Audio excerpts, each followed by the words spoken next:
Hello, everybody, and welcome from Allianz Cloud in Milano. We are ready for the Stihl Timbersports World Championship 2025. And if I say we, of course, I mean Troy Mannering and Matt Slingerland. Guys, how's it going? Awesome to have you here. What can we expect from today? I think we're going to expect some fireworks, aren't we? Definitely. Yeah, most definitely. I mean, we got a bunch of teams that are really looking good. We saw some upsets earlier on. It's going to be a fun competition today, and especially considering now that we're getting into the elimination aspect of the competition, it's going to make it even more exciting for the audience and for us as well. So you're going to see some fireworks in here too, I think. Matt, last year you went home with the silver medal for the US. This year the big favorites again are Australia. What will it take to beat Australia today? Yeah, it's going to take a perfect run. That's just it. They almost broke the record in the time trial, so that says it all. So, yeah, every person's going to have to do their job to the best of their ability. Talking about everybody having to do their job, Troy, what is your job today? Oh, I'm just going to sit here and enjoy the aspect of you two guys doing everything properly instead of me just, you know, talking the whole time. I'll try and keep it exciting for the guys out there in TV land, and, you know, I'm going to make the speed calls on all of the action that you see on the screen today. And then, of course, Matt's going to keep us honest and make sure that what I said wasn't complete and utter garbage. And, of course, Floaty is going to drive the bus. I'm going to try to do so, but as you can see behind us in Milano, things are going wild. We've got a beautiful light show.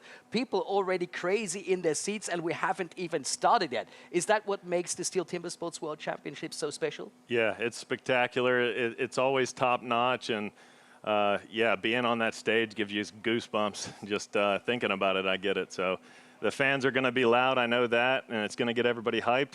And so I'm excited to see what they can bring. Well, let's see how hyped the people are. And now we're going live to the stage in Allianz Cloud Milano. Let's see what's happening there.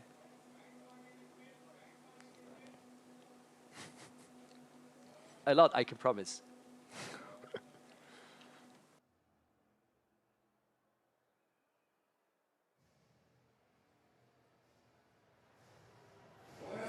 Milano. I said, buonasera, Milano!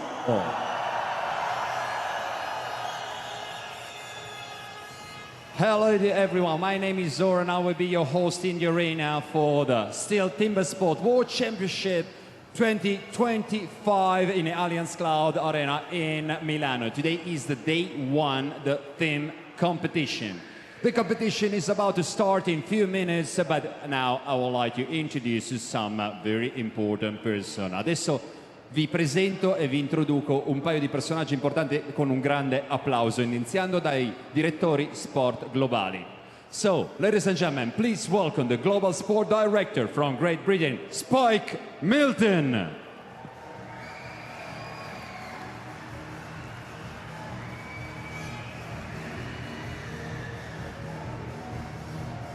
Facciamogli un grande applauso. The Global Sport Director from the USLP, Nathan Waterfield.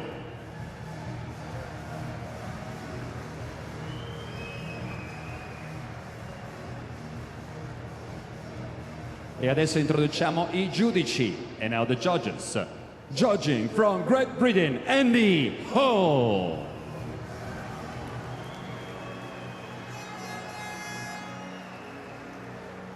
E sempre giudice dall'Italia, Alberto Corbetta.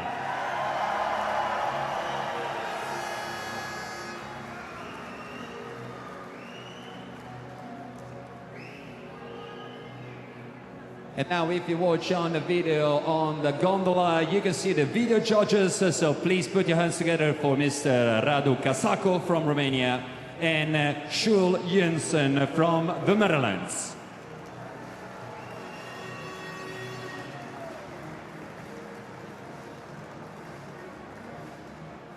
Thank you, gentlemen. Thank you, Spike. Thank you, Nathan. Thank you, Andy. Thank you, Alberto. Grazie mille.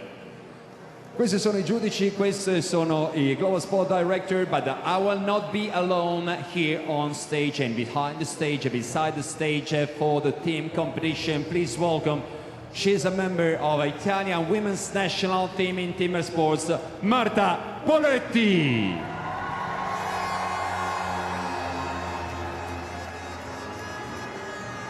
Hello, Marta. Hello.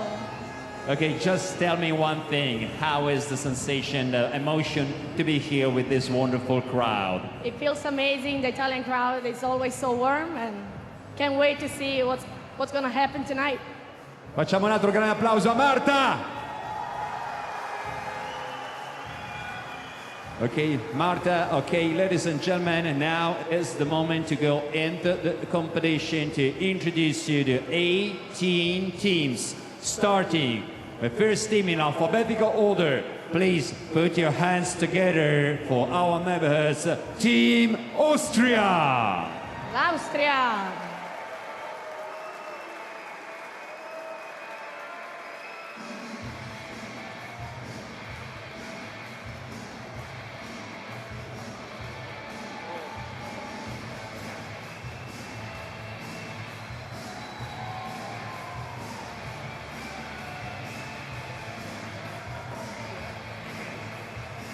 Again, Team Austria, Österreich. And the next team is going to be Team Belgium. Il Belgio.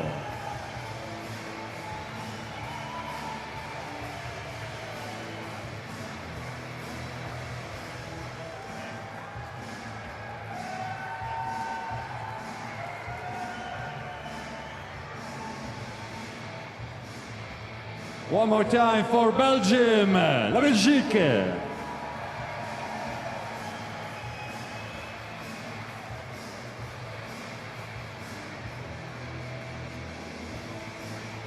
From across the ocean, please welcome Team Canada. Canada.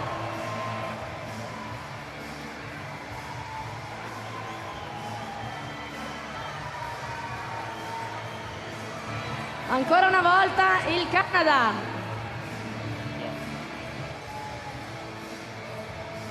Stanno arrivando i team migliori al mondo, sono i 18 migliori al mondo. Adesso altro team europeo della Mitteleuropa, Team Cechia. La Repubblica Ceca.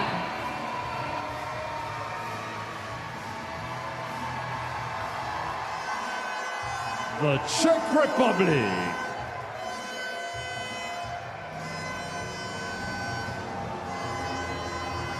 Et maintenant, élevez-vous pour l'équipe de France. La Francia.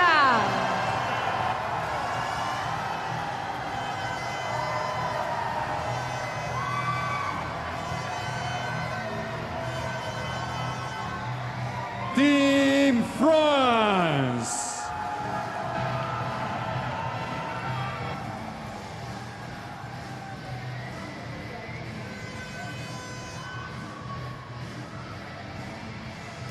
And next, we're going to have Team Great Britain.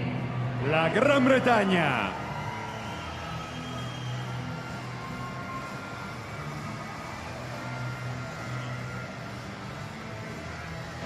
Great Britain.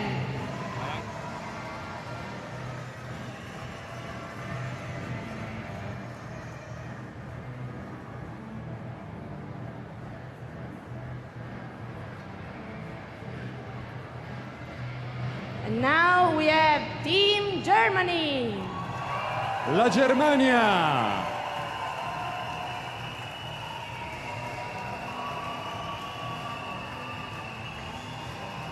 Team Deutschland.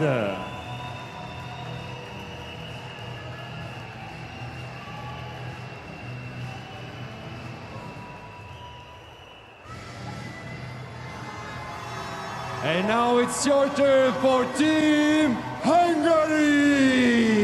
Ungheria.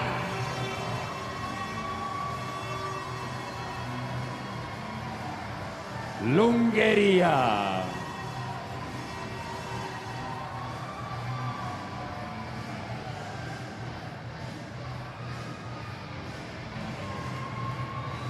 Now, Team Ireland.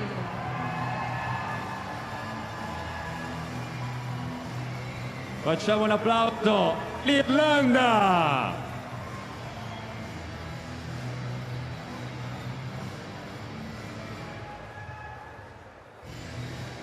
And now, please welcome the Netherlands. I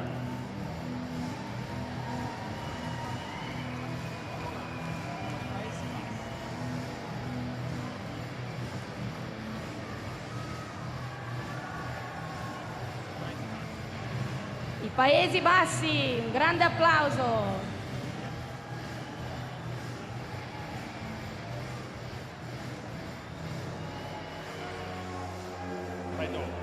And now, let's say welcome to the New Zealand team.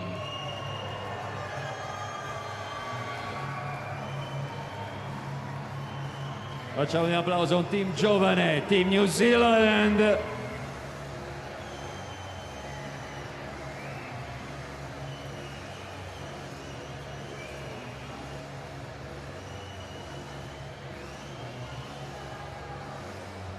And now a historical competitor, Team Poland. La Polonia.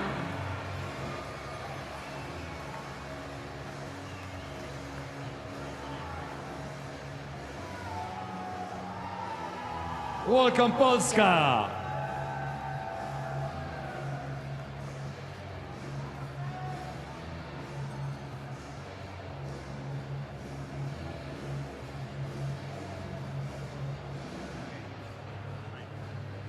Now, let's welcome Team Romania.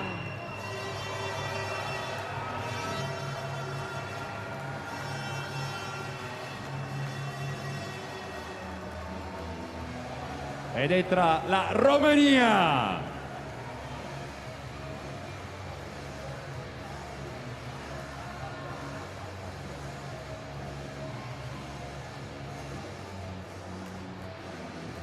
And one, I guess, with a lot of supporters making some noise from there, please welcome Team Switzerland. La Svizzera.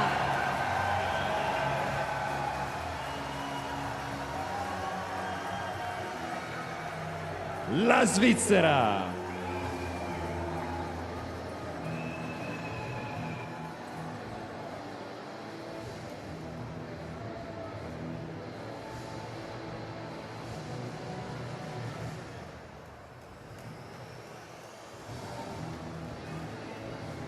And now, big applause for Team Sweden.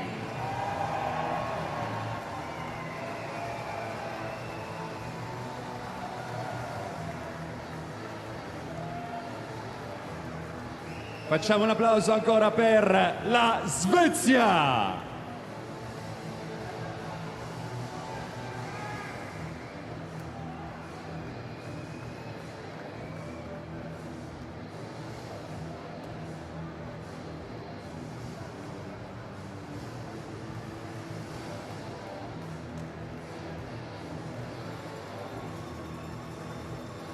And now, please welcome one of the strongest teams in the world, the United States of America. Gli Stati Uniti.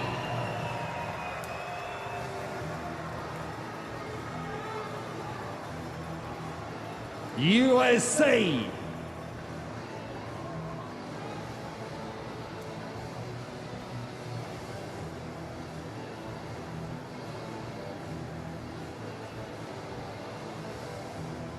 And now, ladies and gentlemen, please get a look and watch the gondola, watch the video wall, because we have a video for you.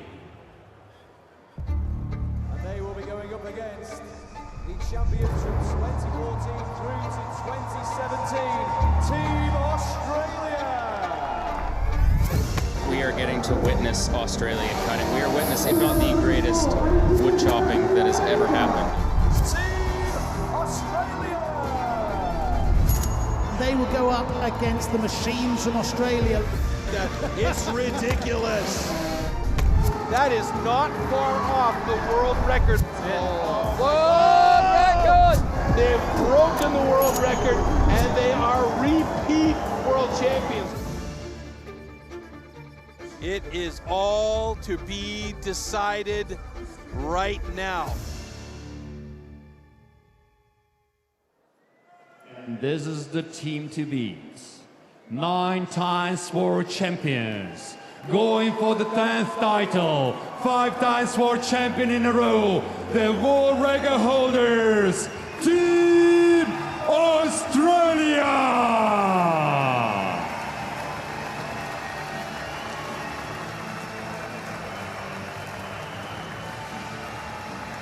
L'Australia, i più forti al mondo!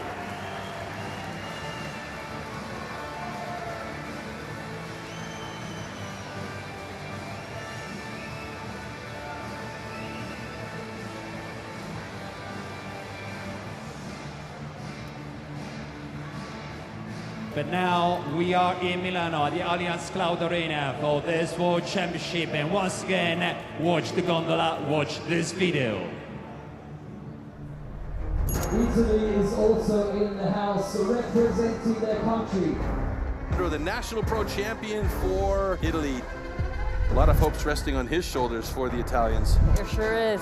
Just 1 second can cost you win. We're strong, we are a great team together. But struggled in previous contests. Why there is the risk of a DQ here. It's win or go home. And these guys getting into the blocks right away. Oh, look at that, a personal best. And boy, that was quick. It was very close. You can see how tightly contested this one is between these two teams. It's going to be a close one. It looks like it might be Italy. No! I think we will see something really good for us. Vogliamo sentire tutta Milano, vogliamo sentire tutta l'Arena, è il team di casa, sono le asce di casa, i muscoli italiani. Team Italia!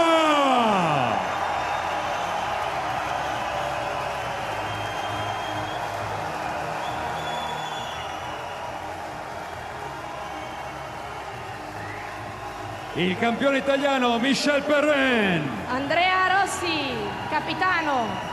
Michael Delpin. Alessandro Ciapponi, mio marito. Alberto Fumagalli. E Mattia Puecher. Il rookie.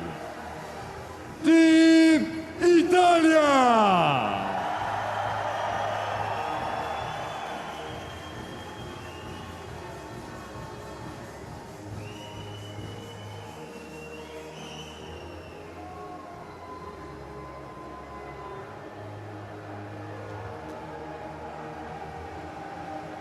And now, ladies and gentlemen, please stand up for the national anthem of Italy, performed by Simone Bernini.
Those are the top 8. That was beautiful, guys. Really enjoyed that. What an opening. We saw 18 teams, but only 16 go into the knockout round. Yep, we do have the last chance final coming up. 4 teams that were at the bottom of the list during the time trials. A couple of surprising ones in there. Half to battle. Top 2 teams will then move into the round of 16. And we'll get into the real fun stuff then with the knockouts as we motor through this competition here in the Team World Championships. It's going to be a lot of fun. Can't wait. Ready for that? Well, hopefully we'll get the list up on the big screen right now for you. So here comes the competition format. The Stihl Timbersports Team World Championship format. In the team competition, teams of 4 each have to compete in a 4-discipline relay. The order of the disciplines during the team heat is as follows. First up, stock saw, followed by underhand chop, then single buck, and finally standing block chop. Each discipline is executed by a separate team member, and the subsequent discipline can only be started after the previous discipline has been completed.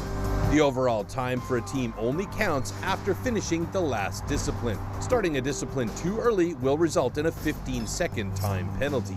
The team competition demands the utmost concentration, endurance, and precision, and the teams have to plan their efforts strategically over the course of the rounds. First, they have to show their skills in a time trial. Only the top 12 teams from the time trial will make it directly to the round of 16. The remaining slower teams from the time trial are relegated to the last chance round. In this round, they need to complete 1 heat, and only the 4 fastest teams from the last chance round advance to the round of 16. The rest are eliminated from competition. In the round of 16, the knockout phase of the competition begins. Here, the fastest teams from the time trial will face the slower teams in reverse order. The teams now continue to compete in the knockout system through the quarterfinals and semifinals. The losers of the semifinals will fight for the bronze medal in the small final. After this, the top 2 teams will compete one more time to see who takes the Team World Championship title.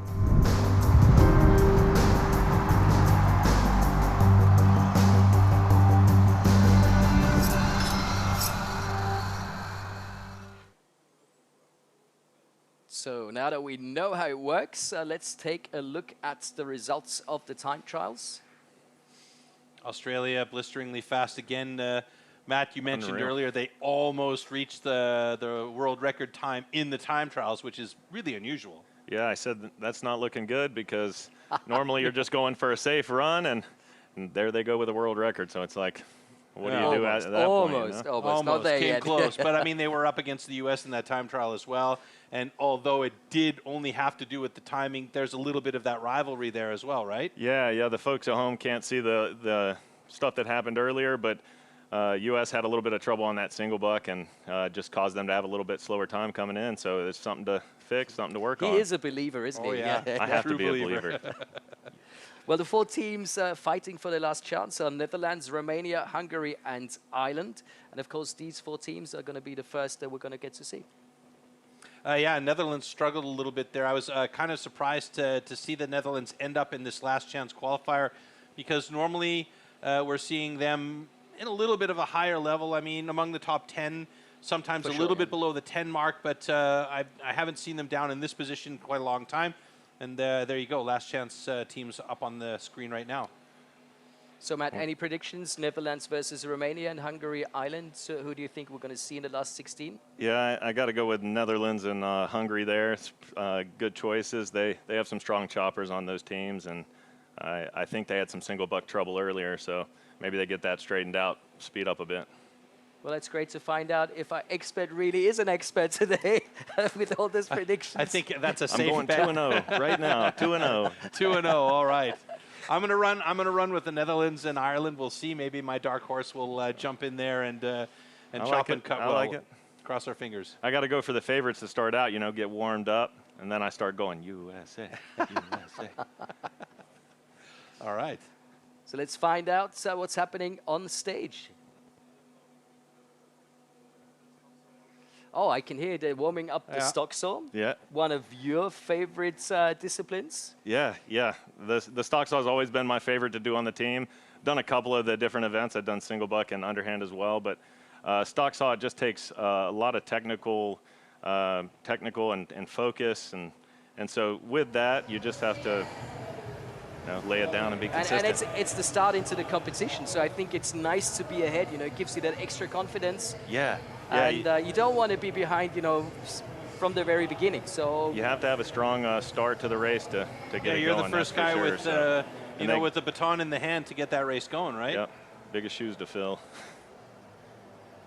Okay, so these guys are going to be really nervous now because this is their last chance. Yeah, really, it is all on the line for the teams that are coming up now. So if they can get into that round of 16, then there is always a chance they can make it to a podium. Realistically speaking, they got a lot of work in front of them, but stranger things have happened, right? We've seen complete breakdowns throughout competitions before, and teams we never expected, or athletes we never expected to be in high positions were up there in among the top 10, top 5 in some cases.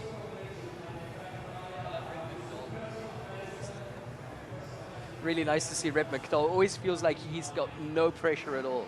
This is the last chance, and he walks in, he has a smile on his face, fist bumps his opponent. But I'm not, that's the outward appearance, but I think there's a storm going on inside Redmer. He's been spending a bit of time in Australia and New Zealand training, making sure that he's really up on every aspect, because he wants to be a world champion eventually as well. He wouldn't mind bringing his team along for the ride, and he's been on fire the last 3 years. True. So he's been on big stages and he's seen it all. So let's see what he can do here. But like you said, he's going to be pretty calm. I think he's getting to do the second event and already did it once today, so kind of get the nerves out.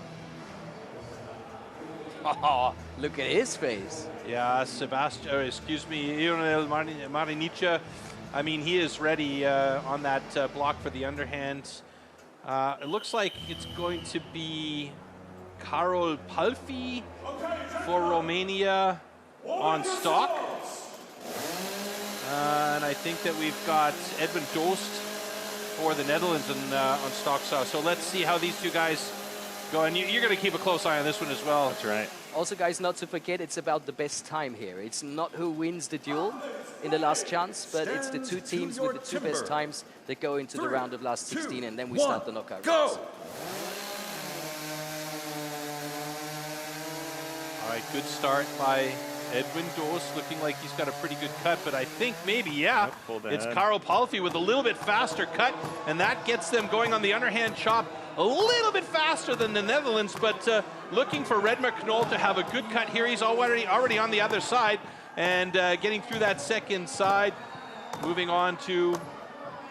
You see the big slabs coming out. It's got to be pretty good wood up there. So yeah, it's a nice cut there for Redmer as well. And they've gone over to their single saw. Now it looks like Eugene Heras is struggling a little bit to get the saw started.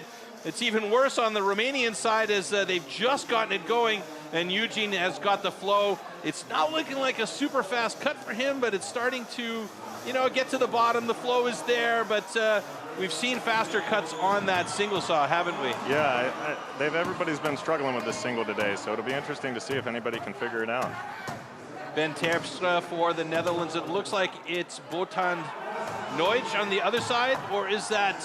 No, it's Lionel Marinicha.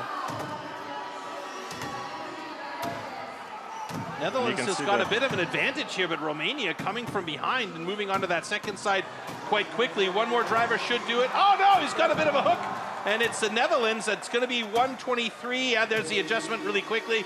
124.54. And Romania struggling. There's a big split in the log, which takes away a lot of power from those drivers. Correct me if I'm wrong there. Yeah, no, that's right. And you could see the front. He missed a couple of hits there. It looked like maybe didn't have his drivers in too good. And so when he turned to the back, he had a lot of work to do and just shorted it a bit. So you get a little bit of split and can't drive it off.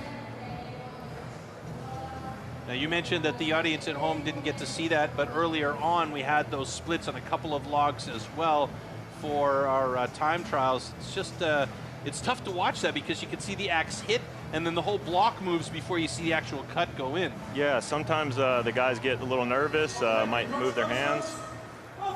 So sometimes that just affects the way the axe goes in. All right, so right now the time to beat is the Netherlands 1:24.23. Theoretically speaking, the next two teams that come up, both of them, if they have very good times, could be the two teams to move on to the round of 16. Maybe pick this apart a little bit for us here, Matt. Yeah, it looked like they were pretty smooth on the stock saw here. I think they're a bit slow today. Maybe that's the wood, just being a bit fresher. Go to the underhand, they both had good flow all the way through, so they're pretty even going into the single buck here. You can see there, he's just trying to drive it off, maybe didn't reach down quite enough. But then they just pull ahead here. It's just, everybody's been struggling with this single buck a bit, and you're gonna see him hang here in a second, I believe. He might be running just a bit too much angle, and sometimes that causes, there it is, just hang that raker on the far side. Yeah, that was Sebastian Ulici, Sebi. And so just allowed the Netherlands to step right in, make a smooth cut, and move on. Big Ben Terpstra, the guy's like 2 meters 40 tall. He's huge. Oh, that and little it just string, hung up just a little bit. Luckily, it didn't affect him too much, but yeah, you'll see the guys just step down a little bit in the back and not have enough wood to drive into, and stuff like that happens. Yeah, the final driver there from Botan Neuch from Romania, not quite hard enough, but got it through, and so we have 2 times in the books. Team Netherlands with the time of 1:24.23 as a time to beat. So let's see how Hungary and Ireland do when they come out for their last chance qualifier. I saw Hungary struggle a little bit. I think they got a time penalty earlier in the single buck, so again, that trend keeps rolling, but we'll see what happens here. And you mentioned Seamus Ryan from Ireland has been to every single World Championships there's ever been here. So you know that they got a seasoned vet on the team. That's they right. do, they do.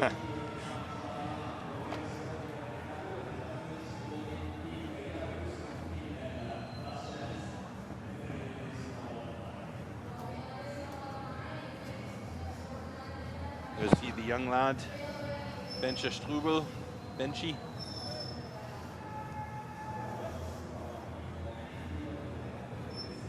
Gavin Thompson on the underhand here. And he's been training a lot, going all over the world, and it'll be interesting to see what he can bring to this underhand. Yeah, no, it's on the single buck. He's a rookie. I've seen him perform a lot of times also at the Dach Championship. So he's very focused. He's really good. He had a bit of an unlucky last stroke in the time trials, but I wouldn't underestimate this guy. So let's see what he's capable of, and handling the pressure, of course, at his first World Championship. It's quite a young team too, Hungary. Let the games begin.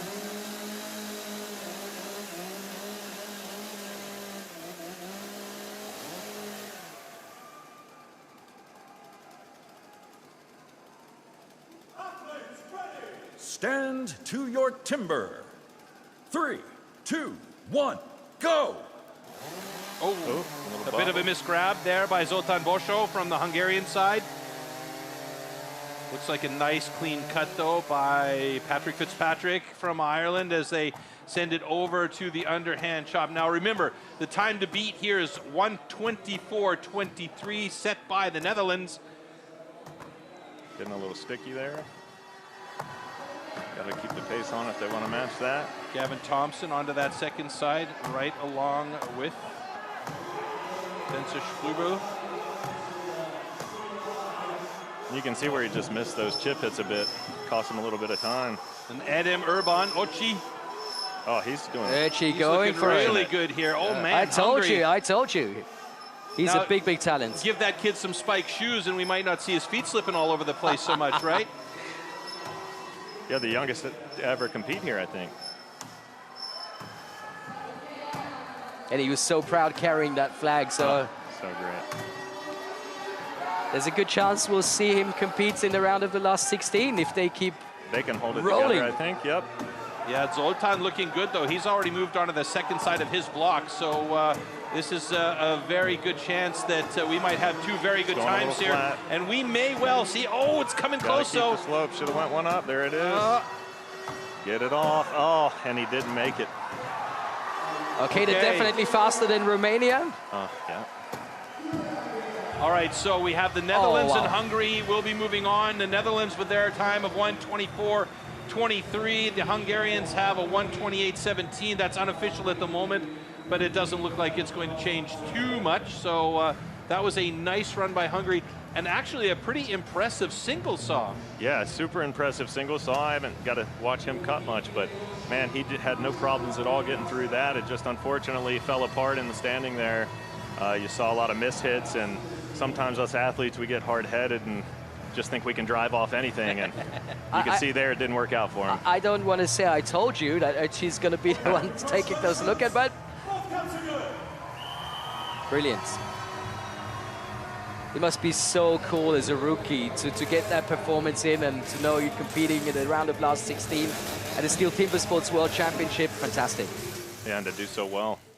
So that means Hungary is going to go up against Australia. Yep. And the Netherlands will take on your guys. Should be interesting. It'll keep them honest, that's for sure. Oh, it looked like he hit the bottom of the log there.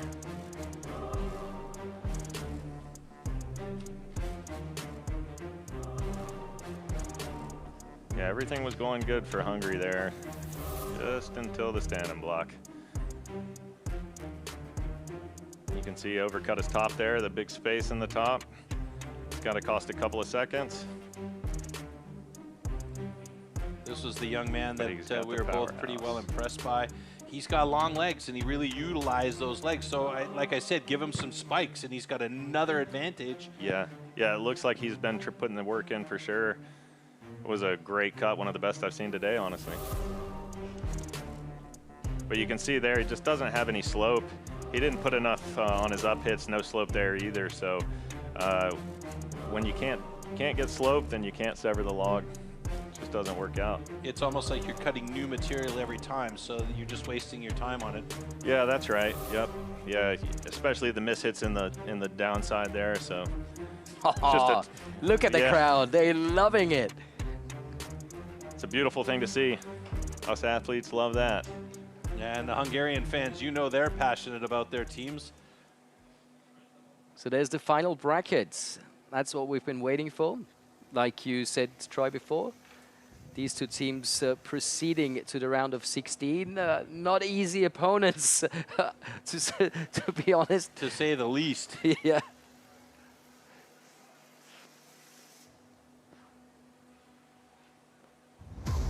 You're into tools and tech?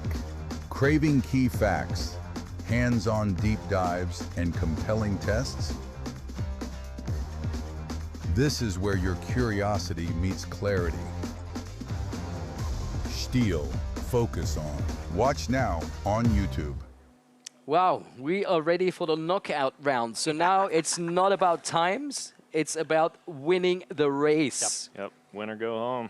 Win when or the go real home. action happens. Yeah, exactly right. You know, I was just going to say, this is when it gets interesting because there's a little bit of that gameplay also upstairs between the two teams as they come out. They'll get up there, and you know, you're focusing on your job, but out of the corner of your eye, you can often see what's happening on the other side of the stage, and you know, geez, I got to work a little bit harder here, and maybe you make a mistake, and you're thinking things through.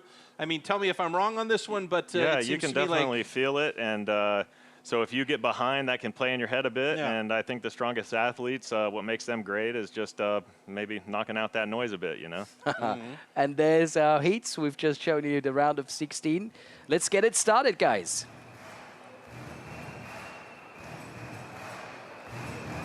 Germany versus Switzerland. Now we saw in Team Germany, Danny Martin was on the single saw earlier on, which is surprising. Normally we're seeing him on the underhand chop.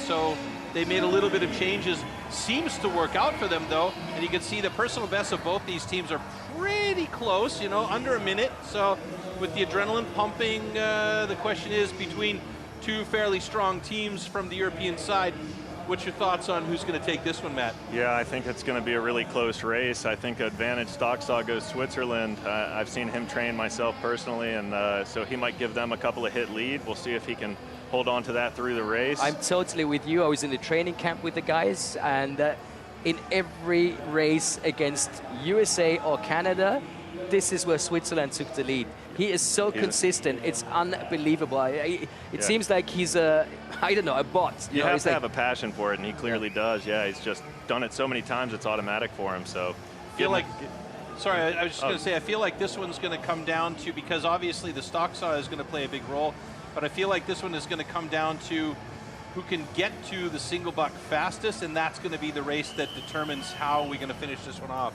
That's right. Because we got a couple of good stock sawyers. I mean, Danny Martin, unexpected on stock saw, but he can definitely do it. Yeah. And then we've got Marcel Steinkemper going up against Christoph Geisler. I mean, we got two different generations battling on the underhand chop. And we'll see. So that should be quite interesting. And I know that Marcel Steinkemper has been working hard on that underhand to make sure he's on point. Here we go. Yeah, he's a beast. Stand to your timber. 3, 2, 1, go! So there goes Bühler. Yeah, quick. Florian Hagel got right into it. Blah! Holy smokes, folks! Severin Bühler just killed that one, but they got onto the underhand chop, and now here, this is where it's going to get interesting. A big stick for Christoph Geisler, and it's already, we see Marcel Steinkemper onto the other side of that block, working on that second side. He's a big, strong man, and he looks very fit this year as well. You can never call out Christoph Geisler. Wow. Look at that cut through. Fantastic from Geisler, and he is through, and Steinkemper's got to get back up there. Huge problem for Team Germany right now as the elimination looms for them, and it is... But Danny Martin never gives up. Danny Martin never gives up. No, he is an absolute fighter all the way to the bottom. Last little push there. He shortcut to get through there, and now it's going to come down to Danny Fielvert up against Oli. Talk about drama. Oli Reinhardt, Danny Fielvert on the other side of his block, going to try and catch up with Oli Reinhardt. Whoa! So good. Oli Reinhardt did it. 105.88 is their time. And Danny Fielvert is going to keep cutting his way through there to get that time. They still need those points in the position, but it is Team Germany eliminated by Team Switzerland here. What a run, and an unfortunate underhand chop for Germany. We're going to have to look back at that. You need to pick that one apart for us. Yeah, that's right. It looked like maybe I had just trouble driving it off, thought it was there, and then it wasn't. So you make a call like that, and any call, split decision seconds, you very could impressive. cost you the race. What a great run by Christoph Geisler. And he never ceases to amaze. At one of the oldest competitors out there, he is still absolutely part of the show, fit, and you got to watch him every time.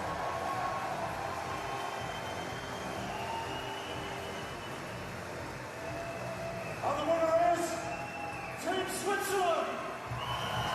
Look at Oli Reinhardt. So happy. Yep. Yeah, fantastic run. Smooth runs, that's what it takes. Yep.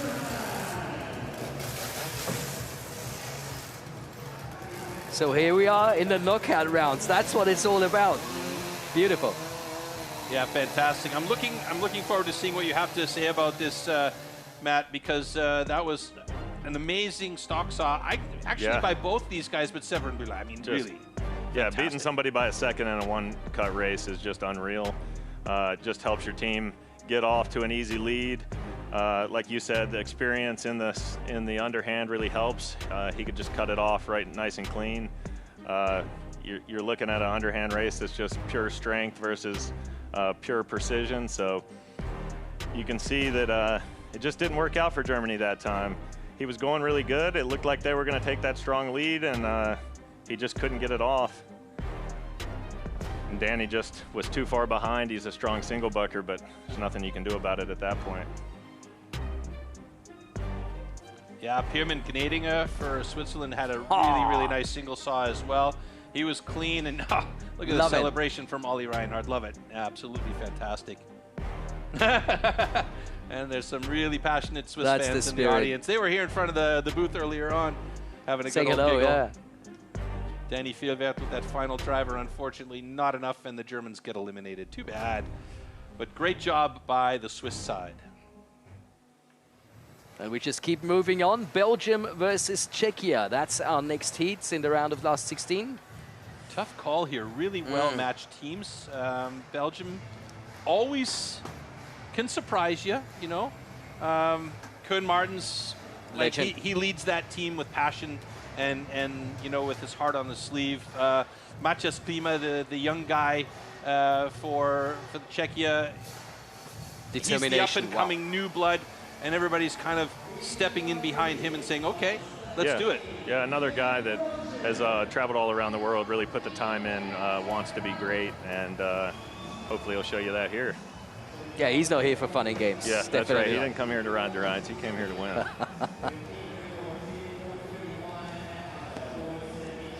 Belgium has a ton of potential coming up through their ranks as well. I mean, led by Koen Martens, he is the Belgium champion. There we see Matthias Klima.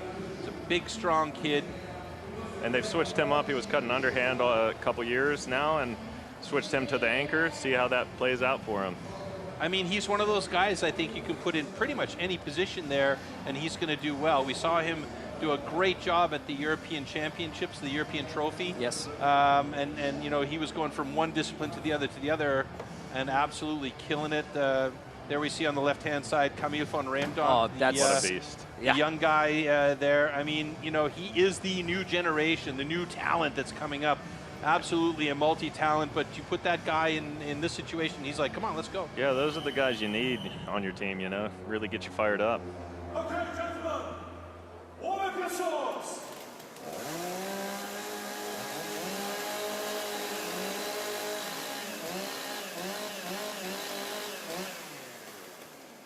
So we should have Martin Kalina on single saw for Team Czechia. Athletes ready. Stand to your timber. 3, 2, 1, go! Belgium renowned for their stock saw as well.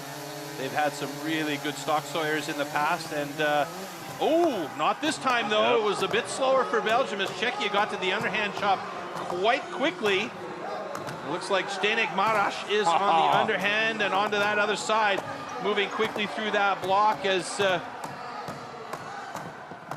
now look at Camille. Koen Martens getting some support from Camille as he sends the sign over. But right now, Czechia looking really good, but Belgium doing a great job to catch up. Oh, a huge sticky saw there for Belgium. Martin Kalina just hammering away at that saw. Oh, he pulled it through. And now we'll see what Matthias can do with it. Goes over to Matthias. Looks like a good 8-hit front, nice and safe. Oh, but Camille, he's just going for it. Yeah, Camille's risking everything. He hates that block. He hates it. He hates it. He hates it.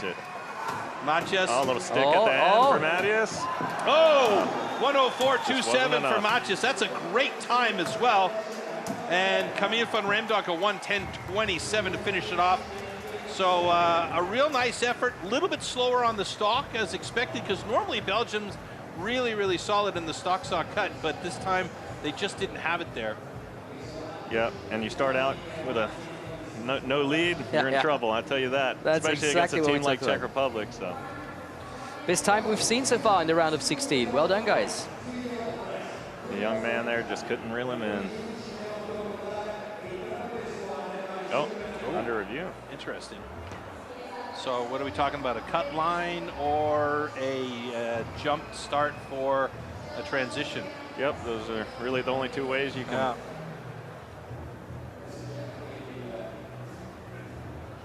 So Belgium is the side that's under review at the moment. It's kind of a moot point, actually, because the only thing that can happen is they can lose some more time, and that will just mean that it's, oh, both. Eh? Yeah. Now I'm confused. So now it looks like we're going to have to go back to our competition control center, and Shul Janssen and Radu Kasaku, our judges, will confer with them over the mics to see what's happening, and then we'll get the update here as soon as they do.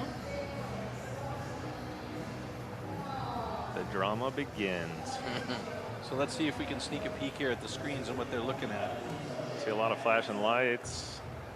I think it looks like cut line, maybe. Yeah. Yeah, they're looking over the maybe an early there. start, to be honest. Could be. I thought Camille, but he he didn't touch the wood. He wanted to start early. He stopped and then he restarted. So yeah. I really have no idea. Yep. No clue from my side. Luckily, you two are the experts. Show me a replay. Show me a replay. I'm a chanter, if you haven't noticed. We like it.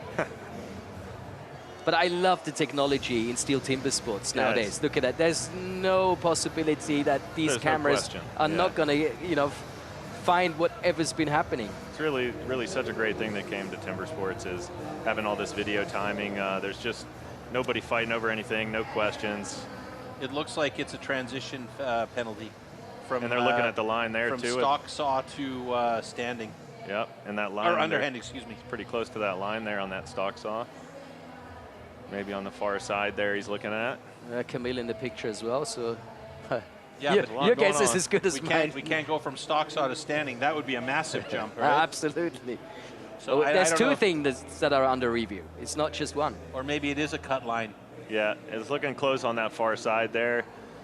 Both sides, really. It's interesting that the top has line and the sides don't. But it looks like it's from single to standing. Oh, yeah. Okay. So decision coming. Here we go, folks.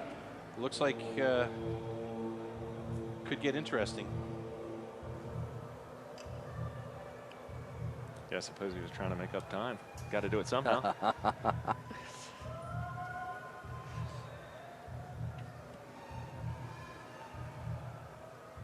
So we made video checks for both teams for transition discrepancies, and there's a 15-second penalty according to Team Czech. So the winners. Oh my goodness! Heartbreak for Team Czechia. Oh my goodness, that is a kick in the teeth for Team Czechia. They are eliminated because of a transition penalty. And the worst part is they didn't need to rush it. No. You know what I mean? They were already ahead. There was no point in rushing it. And very true. Sometimes the nerves just get to you. It's the first race of the night. Big pressure. When you're on that stage, anything can happen. Maybe we'll see it here. In fact, and I believe it was the transition between single to standing. So hopefully our fantastic camera people will be able to give us that transition from the single to the standing by Team Czechia. And it did. Let's see. But in any case, great pictures. Yeah. And what a good race. Back and forth the whole time. Very enjoyable. That's what you want to see on this stage. The big man getting some warm up.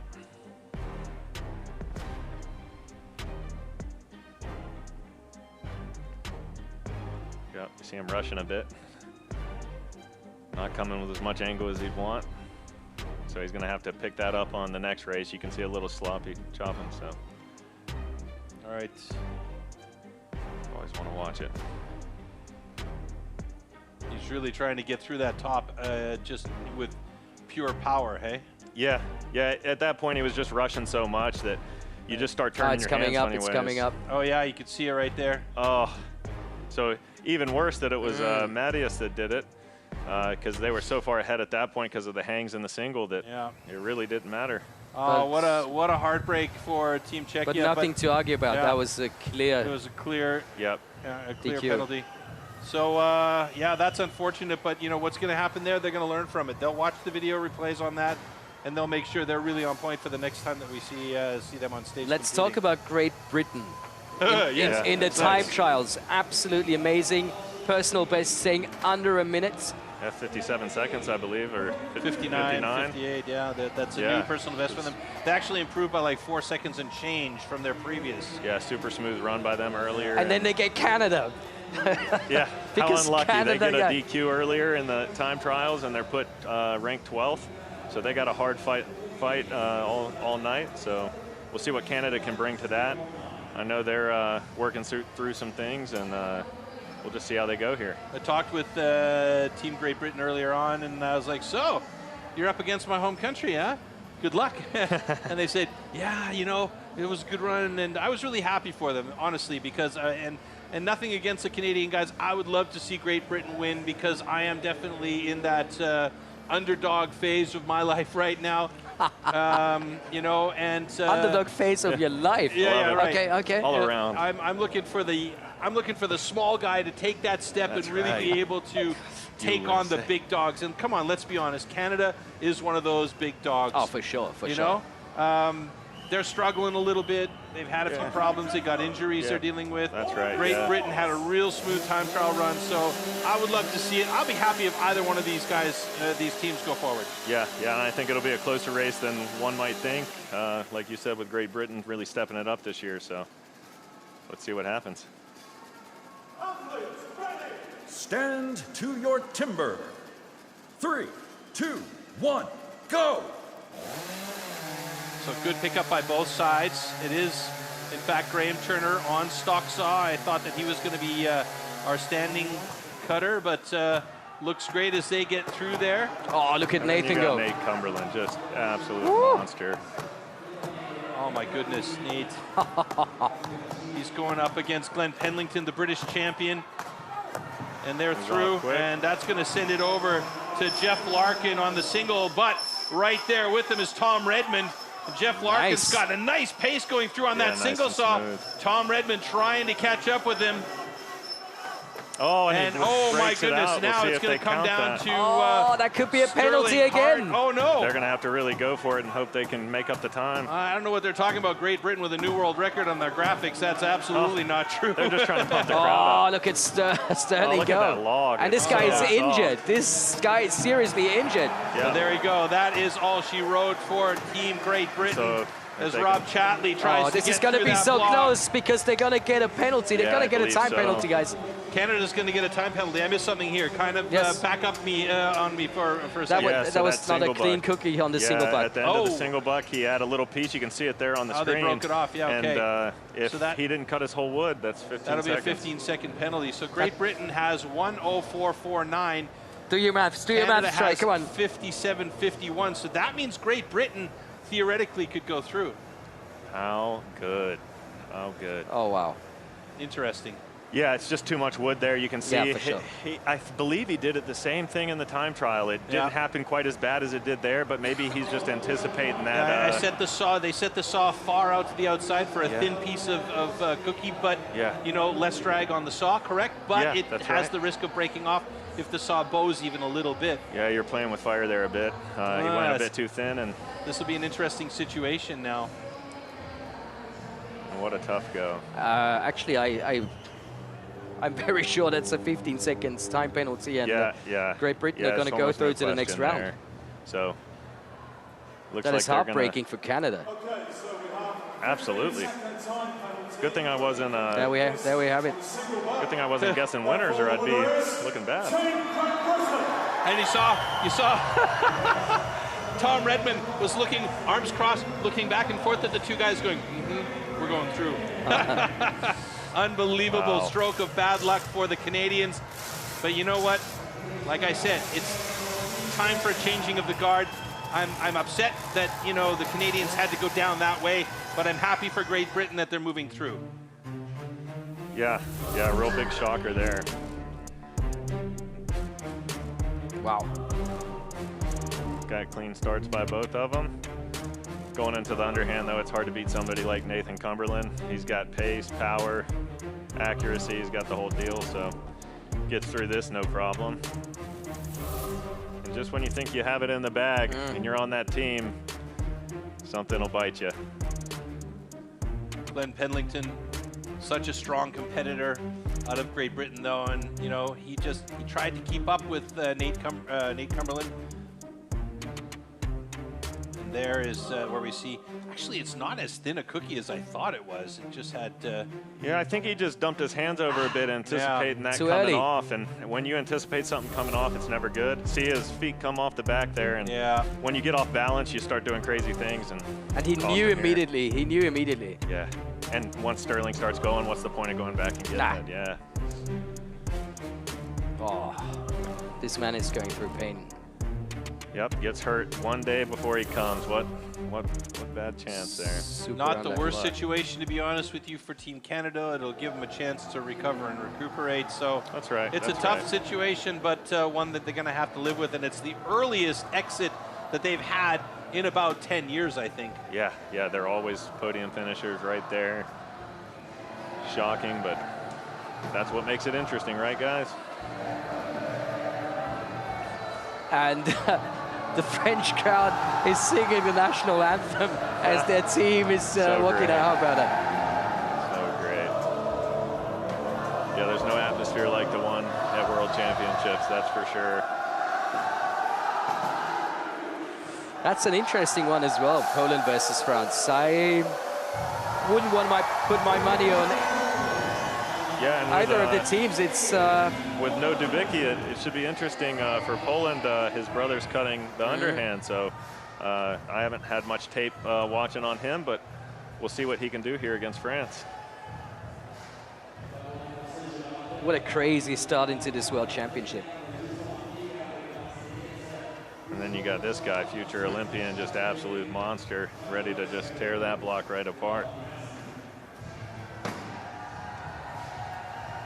Yeah, Simon Grunwald, he won their championship this year, so he's representing as a very young man.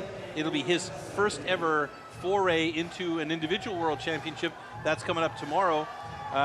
It's going to be interesting to see if he can keep himself mentally together for this competition tomorrow. But put him in the situation with the team, and boy, he is a tough one to beat, especially on that underhand. But he's standing block, isn't he? Yeah, standing block today, yeah. And I think that's a good choice, you know, to be the final anchor. man and the anchor of the team.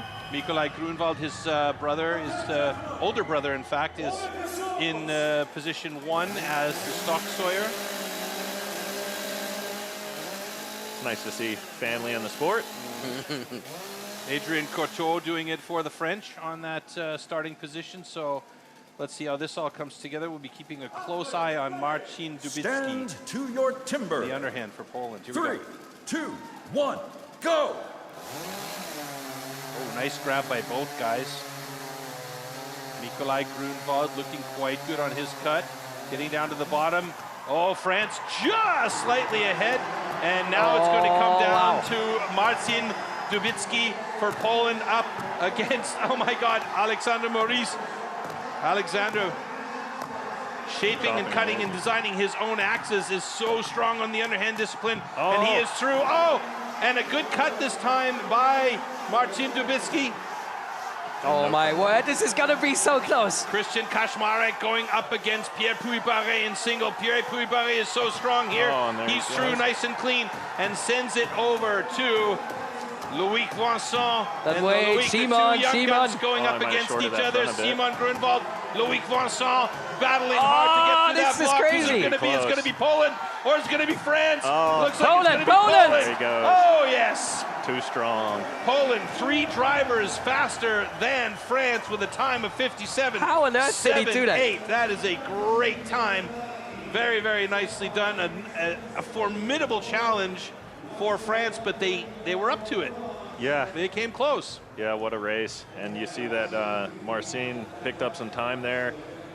Looks like about 9 seconds. So considerable time there. That was a noticeable difference on the underhand compared to earlier on. I might have to change my predictions around it. Can't do that now, come on. But Simon just needed, I don't know, 3 or 4 strokes less to finish the wood. Yeah, at least. Maybe even more, yeah. I think they must have went and talked about it and finally got it figured out a bit. All right, so we're halfway through our round of 16 here. First time under a minute. Yeah. So Poland, repositioning themselves better than I thought they would do, because, I both talked about it earlier on, Matt, when we saw Marcin cut that underhand, we were like, ooh, it's not looking good for Poland. Yeah, he had a dog leg the back of his log, which means he was driving into dead wood, and when you're doing that, he just cost himself probably 5-6 hits, and they were 1:09, I believe, so picking it up to 57 is a big deal. So he definitely went and watched the tape, figured it out, calmed himself, and did what he knew he could do. And Alex Maurice here was actually quite a bit faster than Marcin on that underhand chop. He was nice and clean through. Marcin stepped down, had to come back up and do one more driver. Christian Kaczmarek, really good on that single saw, but not quite as good as Pierre Puy-Barré. And of course, what can you say about these two young men here in particular? Yeah, and Simon Grunwald. Thought Simon might have shorted his front a bit, but looks like the wood's good enough that he got enough done and had no troubles in the back there. Seems to be the Kelly Slater of wood chopping. He can really read the water, hey?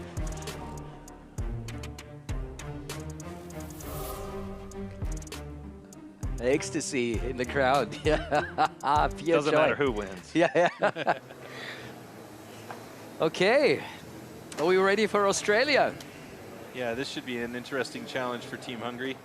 Getting in there through that last chance qualifier and having to go up against the now 9-time champion. I mean, hello? Yep. Yeah, and I did talk to Australia there after the time trial, and they're going to switch it up a bit here.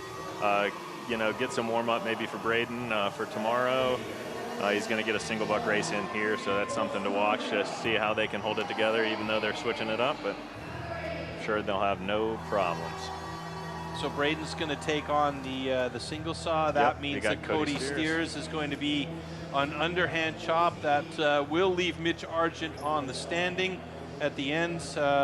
And it looks like we might have Lawrence doing stock saw. Yep. Yeah, you don't want to switch up the first and the last event really, so you'll see those guys out there all day. You want to get them in a rhythm, but doesn't matter as much for these guys at least, how seasoned they are, to just give another event a go. There you see Bence Strubel. He's the Hungarian champion. But how cool must it be for Ötzi to go against Braden, you know? Yeah. Love it. So great. Somebody get that kid from some spike shoes between then and now? Oh, yeah.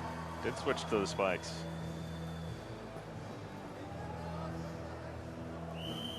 I imagine Braden will take this pretty seriously as what he has to look forward to tomorrow.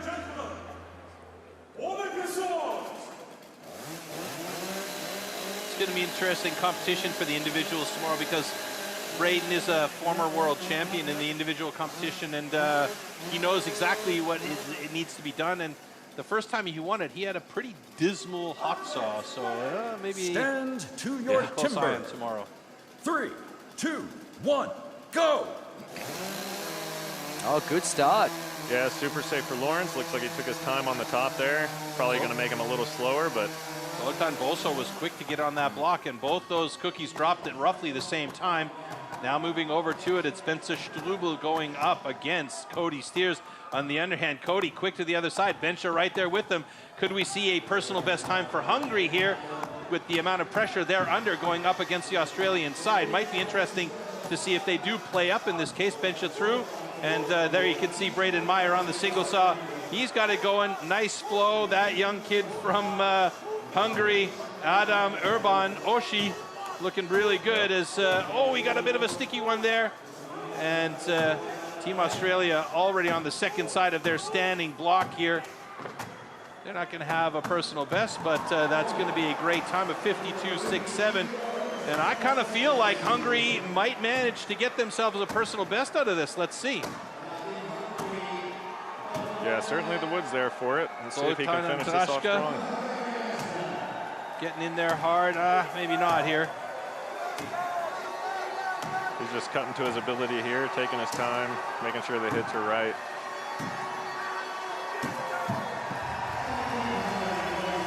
It doesn't look like they've got a personal best out of this one, but enjoying themselves, continuing and going right on through. And I mean, that's a big test. Oops, sorry, moving the whole desk here. That's a big test for that Hungarian side. Yeah, it's got to be a bit nerve-wracking to go against Australia. Yeah, but you could say you lost against Australia in the last of 16. That's okay.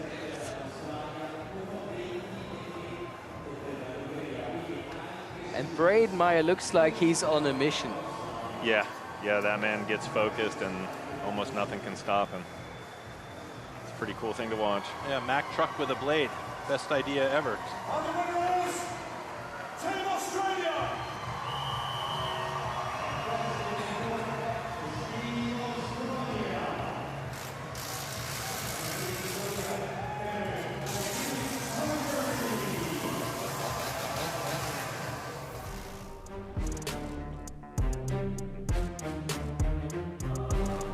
felt like Lawrence had this pickup a little bit slower than Bencha. Yeah, it looked like he wanted to take his time. I heard that they made the line right at 5 centimeters this year, so it's actually a little bit of less wood. You used to get 5 centimeters and a crayon line, and now you're just getting the 5 centimeters with the crayon line. So that's a big deal for these athletes, and I do think he wants to kind of save that for later, you know, go for it when the time's right, but right now just don't make any mistakes, don't get any penalties, and just move on. You're absolutely correct about that focus from Braden Meyer. Yeah, he gets to these big events and just turns something on, and there's almost nothing that can stop him at that point, so we'll see if he can carry that through and what he can do with it. There's really no arguing the transitions with Team Australia. They're so practiced, they don't even need to really rush through the transitions. We saw there that Mitch took his time on that backswing after that cookie drop, so it was a really nice run. I'm not their fastest time, but good. Stand to your timber. 3, 2, 1, go!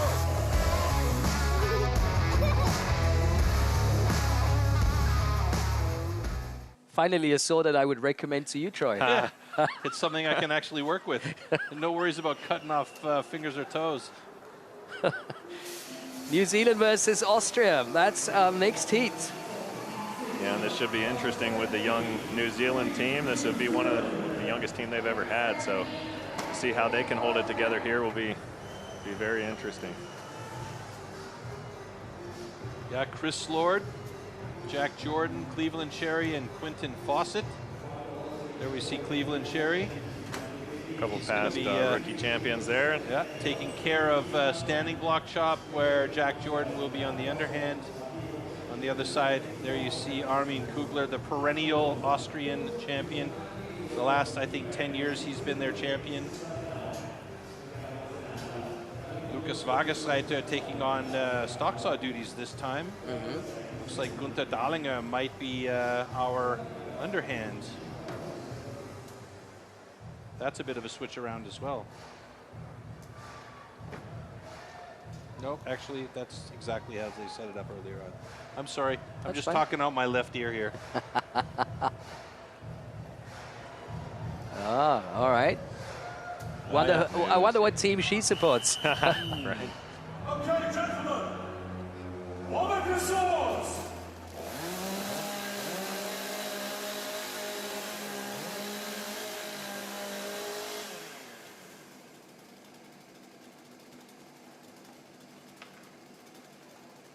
Lukas Wagesreiter for Austria is an excellent stock sawyer. Let's see how he does. Stand to your timber. 3, 2, 1, go! A little bobble there for him. Sounds like they're weighting the saws a bit too much, but Chris Lord, nice cut there. Both of them getting through to the other side. Pretty even cuts by both of them. In fact, as we head over to the underhand chop, there Jack Jordan onto that other side pretty quickly as we now see Gunther Dahlinger switching the side, but now... Doing a great job. Yeah, doing a great job, but New Zealand has a distinct advantage here as Gunther is still working on that second side of his underhand chop, so they haven't even gotten to single saw. Just joining him now is Josef Leier, but New Zealand is moving on to their standing block chop, so this is basically just an educational run for the Austrians, and New Zealand is going to take this one down, so it's about trying to get a good time in the books there as Cleveland Cherry is already on that second side of his block, working hard to get it done, and he will get it done in a 58.82. Great job. And Armin Kugler now switching to the second side of his block, and the standing looking pretty good for Armin as always, but Austria well and truly out of this one here. yeah, and it doesn't look like there'll be any penalty stopping this one. Oh, he wanted it on that last driver, needed one more to get through there. Tough break there. Yeah, New Zealand with right around the same time as their time trial, so seeing some consistency there. Jack Jordan, nice smooth run. He's unreal in the underhand, so. For sending a group of young guys over with no backups, New Zealand is looking very, very solid. That's right. for a team to stay under a minute. First of all. Yep, looked like he struggled a bit with the single. Maybe that's what his face is about there. But other than that, nice and smooth. New Zealand. So it's official. Austria with a time of 1:18.36. New Zealand taking it down in 58.86. And as you said, Floaty, one of 3 teams to be under a minute. Poland and Australia, the other 2 teams. So let's break this down a bit, Matt, because interesting look at that stocks off. Yeah, they looked like they both had smooth runs there. I think there was a little bobble on the Hungary side. But Jack Jordan in the underhand is unreal. I think he played it a little bit safe in this just to kind of get himself going. But even doing that, he's just so fast. Has no problem getting this off. Whereas you see the other side of things with Austria, he just has trouble driving it off, maybe not reaching that bottom wood enough. So they just fall way behind in that event and just impossible to make the time up. And Quentin, he's a really good single butt cutter over there in New Zealand and Australia. So bringing him, I was interested to see how he was going. So it's nice to see him have a smooth run.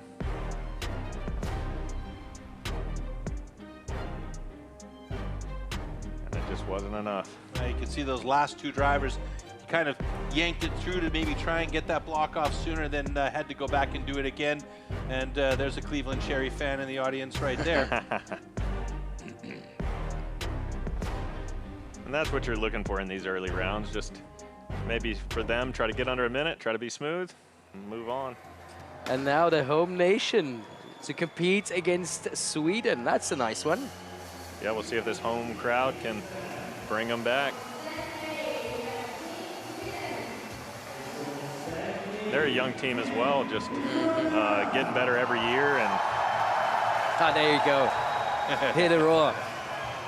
Team Sweden's been an interesting conundrum in the last few years because they have some fantastic individual talents, but they just seem to struggle getting to that top 5 positions, you know? Yeah, get to that next level. And I think they're a team that's been together for a long time, and that's something that will help them here, at least in the early rounds. Yeah, and we talked about family business. Emil Hansen, a perfect example. Yeah, that's right.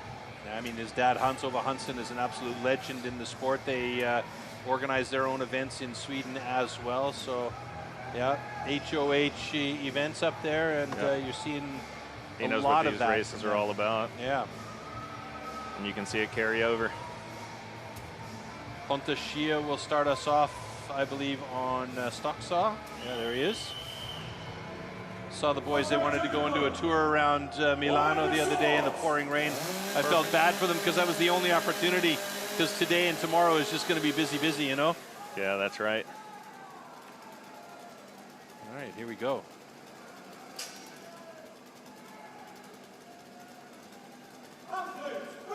Stand to your timber.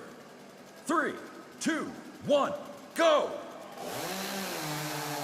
Oh, good start by Sweden. Pontus Shia straight into that cut. No delay at all whatsoever. Both cuts really good. Interesting to see Andrea. Oh, look at him go. Really going for it. Yeah, interesting to see Andrea Rossi on Stocksaw for Italy today as yeah, but now I know why. Look at that. I mean, absolutely fantastic run there from Mickey Delpine. I think it's Mickey Delpine, is it? Monsieur. Oh, this is so close. And now it's still anyone's game. Yeah, I think Sweden's just too far ahead at this point. But Emil Hansen on the second side of his block, and Alessandro Chiapponi now starting on the first side of his block. And Emil Hansen, he's going to drop that thing off in 53.13. Personal best. A personal best for Sweden. Could this be the year where they've taken the step? I don't know. But we're going to see and find out tonight. That we will find out. Unfortunately for the Italian side, they are eliminated. But that was a really nice final run from Alessandro Chiapponi on the standing block chop. Very, very well done. And a big bow Second best time so far from Sweden. Yeah, very impressive. Yep. And a personal best, and so far the only personal best in the mix. Yeah, they're going to be happy with that, and they're going to try to build on it because 53 is pretty quick. Yeah, that's a real nice fast time. That's good for your confidence.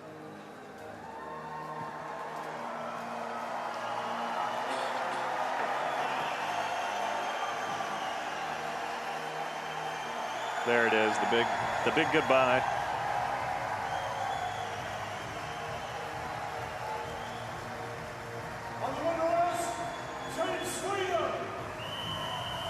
So that means we're going to have to say goodbye to Italy, but of course we're going to watch the slow-mos of this duel, and afterwards I'm pretty sure we're going to get one of the Italian athletes for a short interview.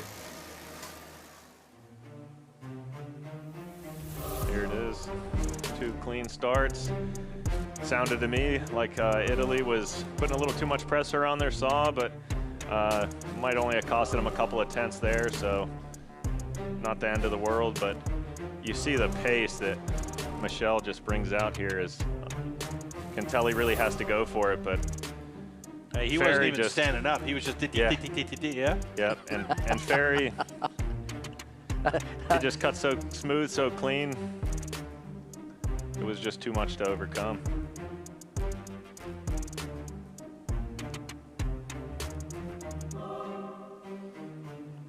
Yeah, Ferry's quite the technician at targeting. You know, he's got the pace plus he's got the targeting. So yeah, if you don't have the weight, you got to have the accuracy.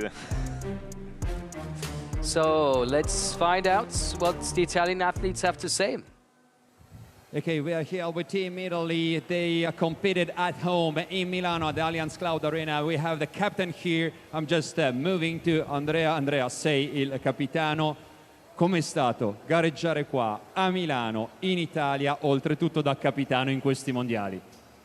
Sì, diciamo che io ho parecchi mondiali alle spalle e è il primo mondiale a squadra che disputo in Italia, è stata una grande emozione.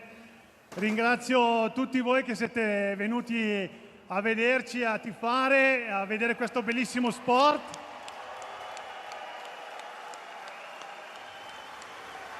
Siete stati sicuramente la marcia in più che comunque ci ha fatto fare il nostro record personale e niente, spero che potrete rivedere presto Stihl Timbersports. Fategli un applauso, Andrea Rossi, il capitano dell'Italia. Okay, has been a lot of world championships for Andrea Rossi. That's the first team championship in Italy, and he thanks the public for all the support and all the energy that they gave to the team, especially for their personal best, the personal best of this team here in Milano at the Allianz Cloud Arena. And thank you to all the public. But now I have here also Alessandro Ciapponi. Why do I'm interviewing Alessandro Ciapponi? Allora, l'emozione di essere a Milano. Non è facile superare queste emozioni, ma anche l'emozione di sentire il commento di tua moglie. Quello sicuro. Con un pubblico così non si può certo una carica pazzesca. Io direi anche a voi grazie mille veramente a tutti che ci sostenete e fatevi un applauso anche a voi che ve lo meritate. Okay, the question was a big emotion to compete here in Milano, and a big emotion to hear the voice as MC, as the talent MC of his wife, Marta, which was announcing together with me. And he said, yeah, that was incredible. Thank you to the public. Thank you everyone, and I'm proud of you Italians. E per favore, adesso voi al 3, tutti in piedi e tutti ad applaudire, ad urlare. Forza Milano! 1, 2, 3!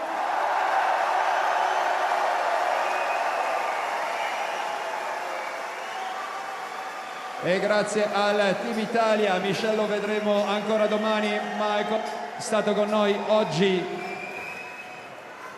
E adesso diamo un occhio sulla gondola, sul video wall, sugli schermi. Beautiful scenes, that's what we like to see, and what you guys just told me, it's not just his wife's birthday, but they're getting married on Monday. Did I get right? So his birthday is today. Yep. Yeah. Martha's birthday is on Sunday. Monday, and they're getting married, on Sunday. What a weekend, huh? What a weekend. I think they had a little plan in mind for You the think? after party, maybe. What are the chances? And that's my kind of after party. Wow. That's right. So big happy birthday to Alessandro Chiapponi. We gotta wait to wish Marta happy birthday because that would be bad luck. But I think she knows the sentiment as well. And here we go. Last round of 16. United States of America versus the Netherlands.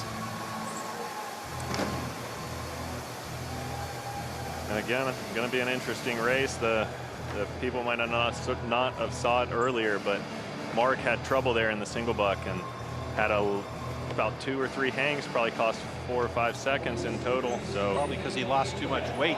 Yeah, that's right. Looking lean and mean. Yeah, he's looking great.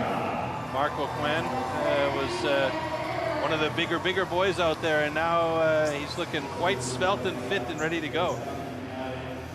I can assure you he still has the power. Yeah, I don't doubt it.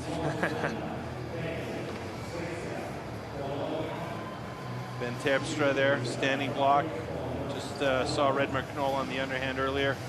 Eugene Gerrits setting up on that single saw for the Netherlands, and we'll probably see Martijn Harms on stock saw to start things off. Yep, and they have their hands full here. We'll see if they can rise to the occasion. There's our reigning world champion, and he also just broke the hot saw world record at the U.S. Champions, didn't he? Yeah, he did. Semifinals day. He cut a 4.2, I believe. Unreal. Yeah. Okay, gentlemen. All of your swords. So we'll see if it translates here in the stock saw. Hey, if you got the hot hand, why not? Yeah, that's right.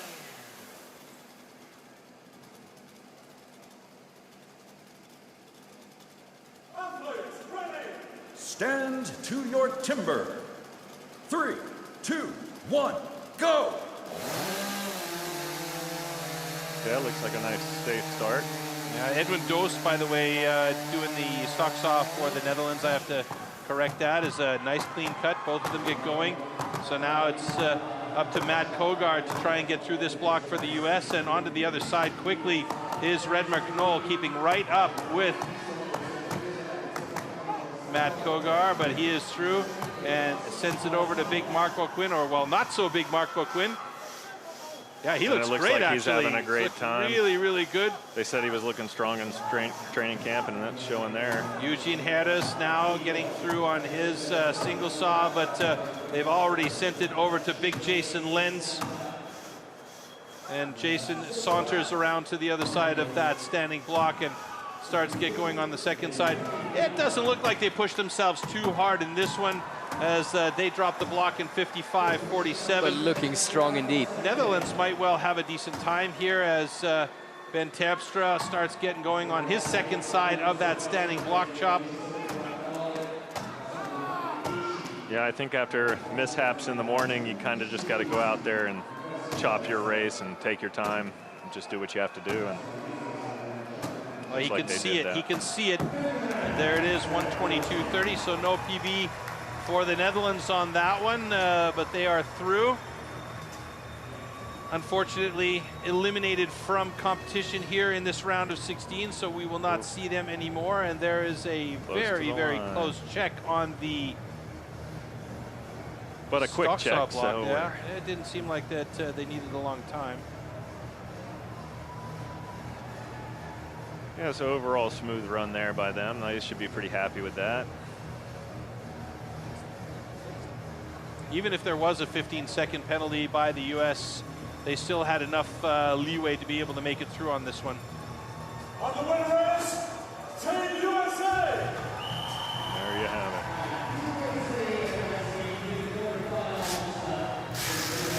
Can I see a smile on your face, Matt? Is that? Yeah, just making sure. Just making sure. They got me a bit nervous there, you know. So took us through. You're getting close to that line at the bottom. You just gotta watch it in these one-cut races. And you know, he took his time on his start. That's smart innate there, veteran move, and he just kind of took his time through this whole thing. You look, and they had a lead starting the Netherlands. They probably had about a it looks like 1 hit lead on Matt, but Matt's just automatic there. So you're going to see a quick 8-hit front. You're always going to see either 8 or less in the back, and he's just going to crush it. So. And Mark, looks like he went in the back. He got his mind right. That's looking good for me. That's looking really good.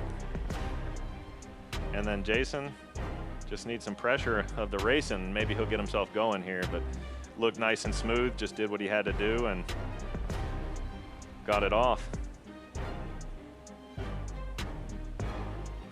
And there's Tina.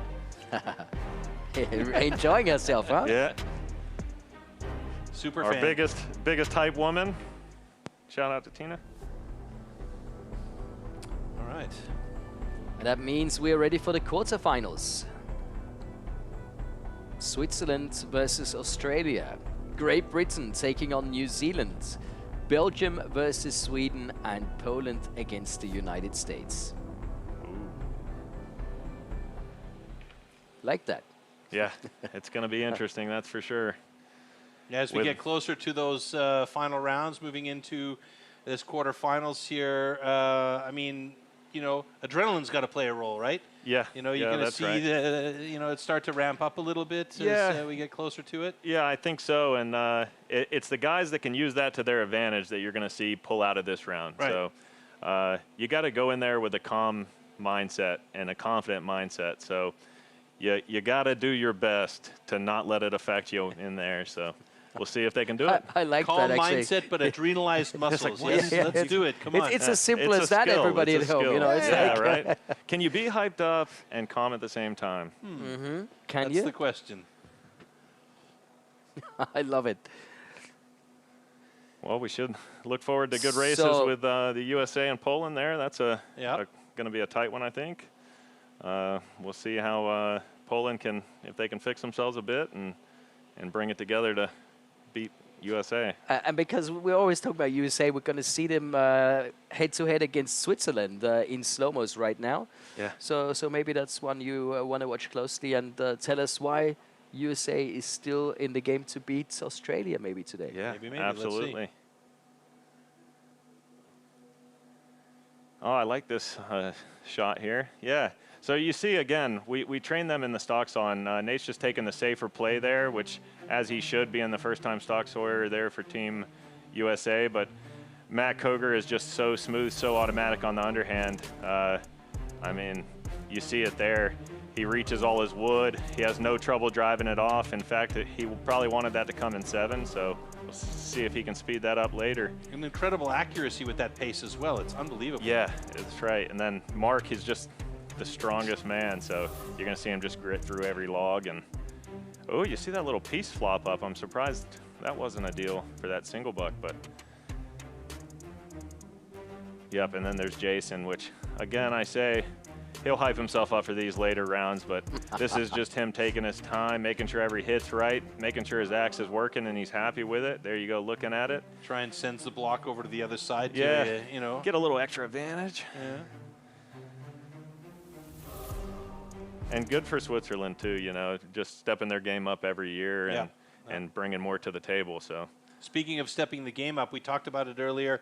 We kind of both gritted our teeth a little bit during the time trials when we saw Poland not looking as strong as we expected them to be with the absence of Michał Dubicki, but his brother Marcin Dubicki in this round of 16 surprised us both a little bit with a really, really nice underhand chop. Yeah, that's right. And I kind of expected that. I was hoping for that because everyone in the back was telling us, you know, his brother he's right with his brother. He can do this. And you just saw the nerves get to him there at the beginning. And after that, it looks like he's sorted it out a bit. So it might make them a little bit tougher team to beat there for the United States. Might be scary.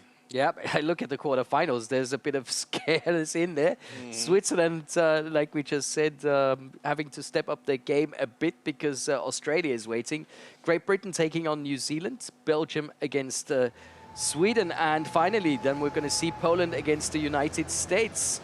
We talk about this a lot, Floaty, but there's that whole aspect of playing up. When you know you're up against team that is significantly better or marginally better than you even, then you know that you've got to bring your game to a new level. And I think that's what we might see with Switzerland here today. Now, their personal best just under a minute, 59.48, while Australia having the world record at the moment with a 43.15. They almost cracked that earlier on with a 43.18, I think it was, in their time trials. And we were both looking at that going, what? So, yikes. Yeah, yikes is right.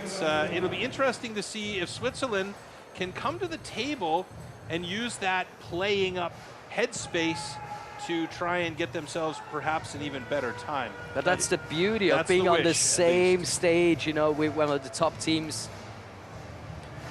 They already, fans already going wild. Look at that. And you can see that the Australians are taking no chances here. They're going back to their dream team, so to speak. So there's the big man himself. Still current world record holder for that underhand chop position, and yeah, when he gets cut, you can really see why. It's madness. Okay, gentlemen. Yeah, it seems like he's figured a bit out with the axes over here in this wood too, and it just keeps making him even harder to beat. I remember the first time that we saw him cut on the underhand chop at a trophy a bunch of years ago in Tyrol, in the Tyrolean Alps, and everybody was just like, Stand to your timber. 3, 2, 1, go! Ooh, this is a quick start. Wow. There's really not anybody better than getting into the wood. Yeah, he is quick. Yep, Ooh, that was a very thin cut at the bottom, though. Held it together. Getting close to it. Ollie Reinhardt getting into the underhand chop. Look at Braden Myers already on the second side of his block. Unbelievable. Bing, bang, boom, and he is through. And they send it over to that single saw. That's crazy. That's crazy. Excuse me, it's Christoph Geisler. Braden Meyer was just so insanely fast there. And of course, Lawrence O'Toole, you can never count him out. Oh, a big stick by Lawrence though, but he had one final little push to get through there. Pierman Gnadinger looking good, and it's already over to Mitch Argent, moving to the second side. That was like 4 hits on the first side. Did he shortcut that on purpose? No, he wants to see what he can get away with. 51.70. Unreal. Unbelievable. It's just like crazy how fast that was. And I also love Brett DeLoso, you know, he's always so calm, so focused, just doing his job. Yeah, I think they bring him for just that. It's a walk in the park for him, eh? Yeah, you need a calm single bucker, and that's what he brings to the team there. Wow. All right, well, that's all she wrote for Team Switzerland, unfortunately, today. Australia continues their, let's call it, charge to the podium again. Yeah, that's right, 51 seconds. Not quite the 43 we saw earlier, but I imagine. Do you think they blew their load with the 43 earlier on? I don't know. If you ask me, no way. Yeah, that's a tough one. And they might still have something left in the tank. Bold prediction. He's a brave man. He's a brave man, yeah, really going out there on that. Hey, I still... The underdogs, I heard the underdogs. No, I don't know about that in this case. But I still think the USA is going to do it this year. They're looking really, really good. They seem to be peaking at just the right time. So, you know, it's not like I'm trying to polish your apple over here or anything, Matt. But I don't care. That's what Matt I kind of feel like it's time for a changing of the guard on that top spot of the podium. You're not convincing me, man. After seeing what they're doing here, I don't see a team beating Australia. I just can't see. 10 times sounds like too many, so I'm with Troy over here. Come on, USA. Let's step it up a bit. Now, after watching Poland, I might have to put them back in my top spot list. Yeah, I know. I keep changing my mind. But we've made our friendly little bets there, and that's an uncharacteristic stall by Brad DeLosa there. Yeah, and with their two choppers, it's just make a smooth run. I think is all's going through his mind. DeLosa's a previous world champion single buck cutter, so. And then Mitch 3 world champions on the stage with Team Australia. That's right. I mean, hello? Unreal. That's really nice. But hats off to Ollie Reinhardt. He really performed. Yeah, he pushed through. is a real pro. Yeah, it'll be exciting to see what they can bring in the coming years.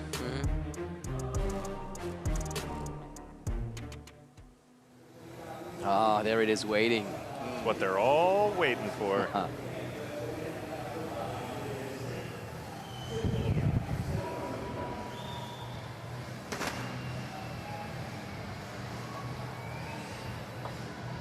Great Britain versus New Zealand. That's our next heat. That's our next quarterfinal. I think this is actually the farthest Great Britain's gone in a Team World Championship in their history of competing. And and look who's in. Rachel Farrington. Oh, they made a switch. Rachel Farrington will take on the stocks off for them. Oh, I mean, epic. At this point, Team Great Britain has nothing to lose, and Rachel Farrington holds the world record for women. So they're hoping that she can utilize that. They've had their personal best time here this weekend with a 59 and change. So, you know, they're riding a high right now, making it this far in the competition. And at this point, really all they can do is just go out there and have fun and, you know, let the chips fall where they may. And Matt, you said I think she had the fastest stock cuts of the season or something. Not only did she set the record, but she had the fastest time out of the men's, the women's, and the rookies. So fastest, you're looking at the fastest in Great Britain right there. So we'll see. Well, why not give her a chance? Yeah. Might make a play. We'll see if she can handle the pressure. Then we know she's fast. Yep, and for sure the Italian crowd is going to get behind her. A little bit of housekeeping there for Team Great Britain on their standing block. It looks like they needed to do some adjustments or something, that the dog strap came loose, or I don't know. But Spike Milton's over there making sure that it's fixed and in place properly. Because you know it needs to be solid with Rob Chatley hammering away at it. Yeah, that's right. Rob, a legend in timber sports in Great Britain.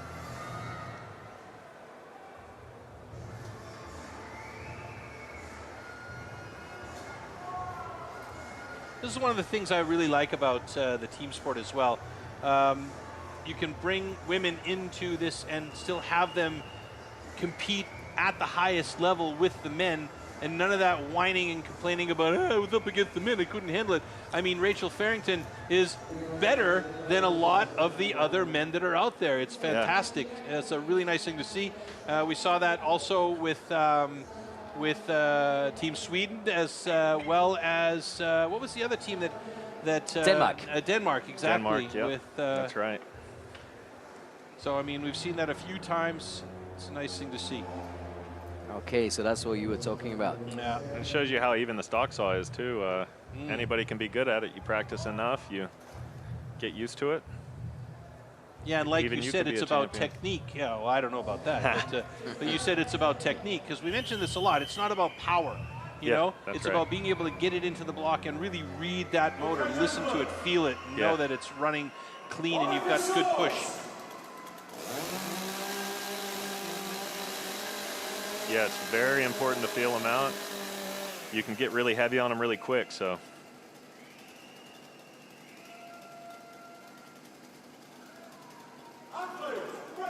Stand to your timber. 3, 2, 1, go! Oh, no, man. The saw stalled. She hit the brake or something. What happened there? She probably hit it with her thumb, turned the saw off, yeah. Choked it out, and that's why she couldn't get it started. Yeah, that is a bummer.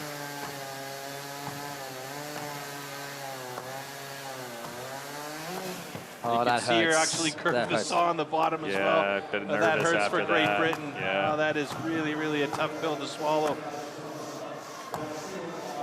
And that can show you when it really is important to choose who you put on there on the stage. It was great for her to get a go, but it's hard when stuff like that happens. Yep. That is a massively loud saw by Rob Chatley there. It's really trying to catch up now. Cleveland Cherry onto the second side. It is wiggling and waggling. It's split that block again. And now Rob Chatley, Tom Redmond was making that loud noise with the single saw. Rob Chatley on standing block, and New Zealand's got a 102.74. It almost seems like they relaxed through that. You think they saw that the trouble they were having with the saw and said, okay, boys, let's settle it down a notch. You can feel those things on stage, so they knew that they had it in the bag, but I still think they need to kind of learn from that and build, because a minute 2 just won't cut it in the next round, I don't think. And as you saw there in the standing block, he beat his log out in the front and caused it to split. And when you split the log, you got no power in the back. It's going to cost you time, and it's time you can't lose. Oh, not a DQ. Yeah, okay. Yeah, that really is. Yeah, it's a bit of a bummer for Team Great Britain. But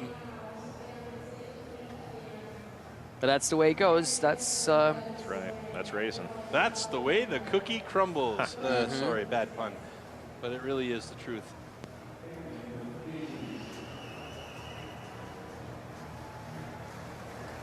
And the winner is Team New Zealand. Oh, you can see the look on Rachel's face. She is devastated. Yeah, poor girl. Yep. And you know that she's going to take that into herself. She's going to feel like she's responsible for, a slower time. And, yeah, okay. Maybe she is, yeah. Things happen, right? But that's what happens. It's it's a tough sport, It's all down to seconds and I mean, we saw it with Team Canada. Come on. Yeah, and I've been there. I've messed up the stock saw and caused my team some problems, and I know how she feels. And yeah, she's just going to have to learn from that. Hence you sitting here with us. Yeah. Oh, ouch. Shut the front door. Oof. There comes the knife. Well, she definitely deserved to be in that team. I think there's no doubt about that. And these things just happen. That's right. It is the way it is. It's tough, but come back stronger. That's the message. That's right. Yeah, the mistakes that you make are the things that you can learn from, and that's what these athletes do. They make these mistakes, and then they come back and they say, okay, I won't be doing that again. Yeah. And those are things that definitely help you improve, and we see that from year to year. Oh, there's that split thing you were log. talking about. Yeah. I think the wood's just softer than the New Zealanders are used to, and so they're just overcutting the fronts a bit, and you see where that might cause them trouble later in later rounds. So. Yeah, wonderful celebrations. So Belgium versus Sweden coming up next. That should be a nice one. Yeah, this one should be close. Yeah, these are two pretty evenly matched up teams. I think Sweden has the slight advantage in the tail of the tape. It felt like that because they were really impressive in that last round. And I felt the transitions from Sweden looked really smooth. So yeah, I think they've done a lot of training within themselves as a team, and that's the things that really matter. But yeah, and the last thing you want to collect is one of those 15 seconds penalties. That's right. Yep, you got to be smooth and clean on the transitions. It's just as important.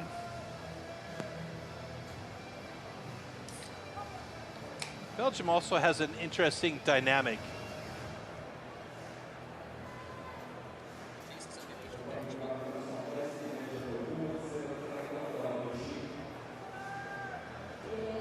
The experience from Sweden is nothing to play with as well. They bring lots of experience. They've been the same team for a long time, and I think that might give them a bit of an edge here. Yeah, most definitely. That experience and that team camaraderie that plays a lot. But it's also one of the reasons why, I think Belgium, I was going to mention earlier, it's an interesting dynamic there. Camille van Remdonk is a new addition to the team, so he's still, starting to get his feet wet with that team, that crew, but he's fit in really, really well. And anytime, you've got guys like Koen Martens at the top of that list there, he's always smiling, always positive, so they're bringing the team along in a really positive way, and that can sometimes create an interesting dynamic in these stressful competition situations where, you might perform way over your level, and going up against a team like Sweden, they might do well, they might completely crumble, who knows? Yeah, they're a high-energy team, and if they bring that, anything can happen. So just a bit of a delay here as we get the stage all set up. Could be worried about that stock saw loading up with fuel, maybe. I don't know. The line. Yep, he's pointing at the line. So I experienced this last year. If they do get in a rush with the line, if it can be a little crooked and you see it last minute, it's imperative that you get them to fix it, or you know, you could be cutting good straight and then hit the line and it's all over.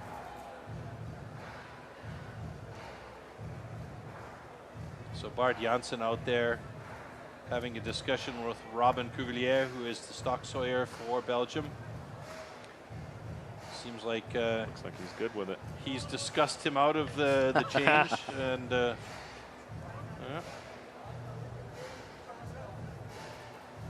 Looks nice and relaxed there. Yeah, there's something about Kalle that's always nice and relaxed, though. Right. Somehow.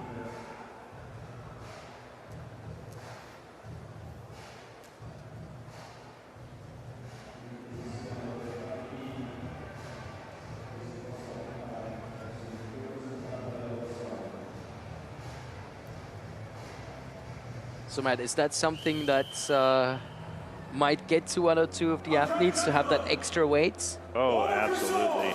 Yeah. The big weights, if you have your own system, right, and you just want to get prepared with the stock saw, and you have your way of doing it, and when they mess that up, it certainly can get in your head. Blame it on the judges. Yeah, you got to have your excuses. I would. Come on now. Stand to your timber. 3, 2, 1, go! Robin Cuvillier, very upright kind of stock sawyer, but seems to work for him. Slightly behind. Good pace from Ferry, yeah. Ferry there, but turn second. We've seen Kuhn and Ferry in this position many a time in the past. It looks like Ferry's got through there quicker. And Kuhn Martin's one more driver to get there. He's got to go back and cut again. Yep, he's got one more. Get it off. And that caused a bit of a problem as we head over to that single saw. Arnaud Goodschmidt. Yeah, again, perfect transition. Yeah, they're so polished as a team. It's beautiful to watch. And Emil Hansson now on that second side of the standing block chop. He is your Swedish champion. And he is also a bit of a technician. A bit of a slip there, though. It's unusual for him. Looked like he went for it in the front, shorted it a bit. Doesn't matter. Sweden 105.43 and Camille van Remdonk. Hating that wood. Yeah. Shorted it as well, trying to catch up. So I noticed that he got a lot of sticky axes, but he seems to have a system for getting it out. It almost doesn't look like it's sticky, or maybe I'm seeing it wrong. Yeah, I think it's just his style. He is so choppy and fast. It's a lot like Nate Hodges there for the U.S. Just really fast and strong guys, and so they use it to their advantage. And Nate doesn't change his grip, though. He just stays down on the butt, doesn't he? Yeah, with underhand he does, yeah. Stand and block, he's going so fast, I wouldn't be surprised if he's not sliding much, but yeah, when you're going that fast, that hard, and you're that young, it's hard, especially when you're behind, to just be accurate and do everything perfect. And the winner is Team Sweden!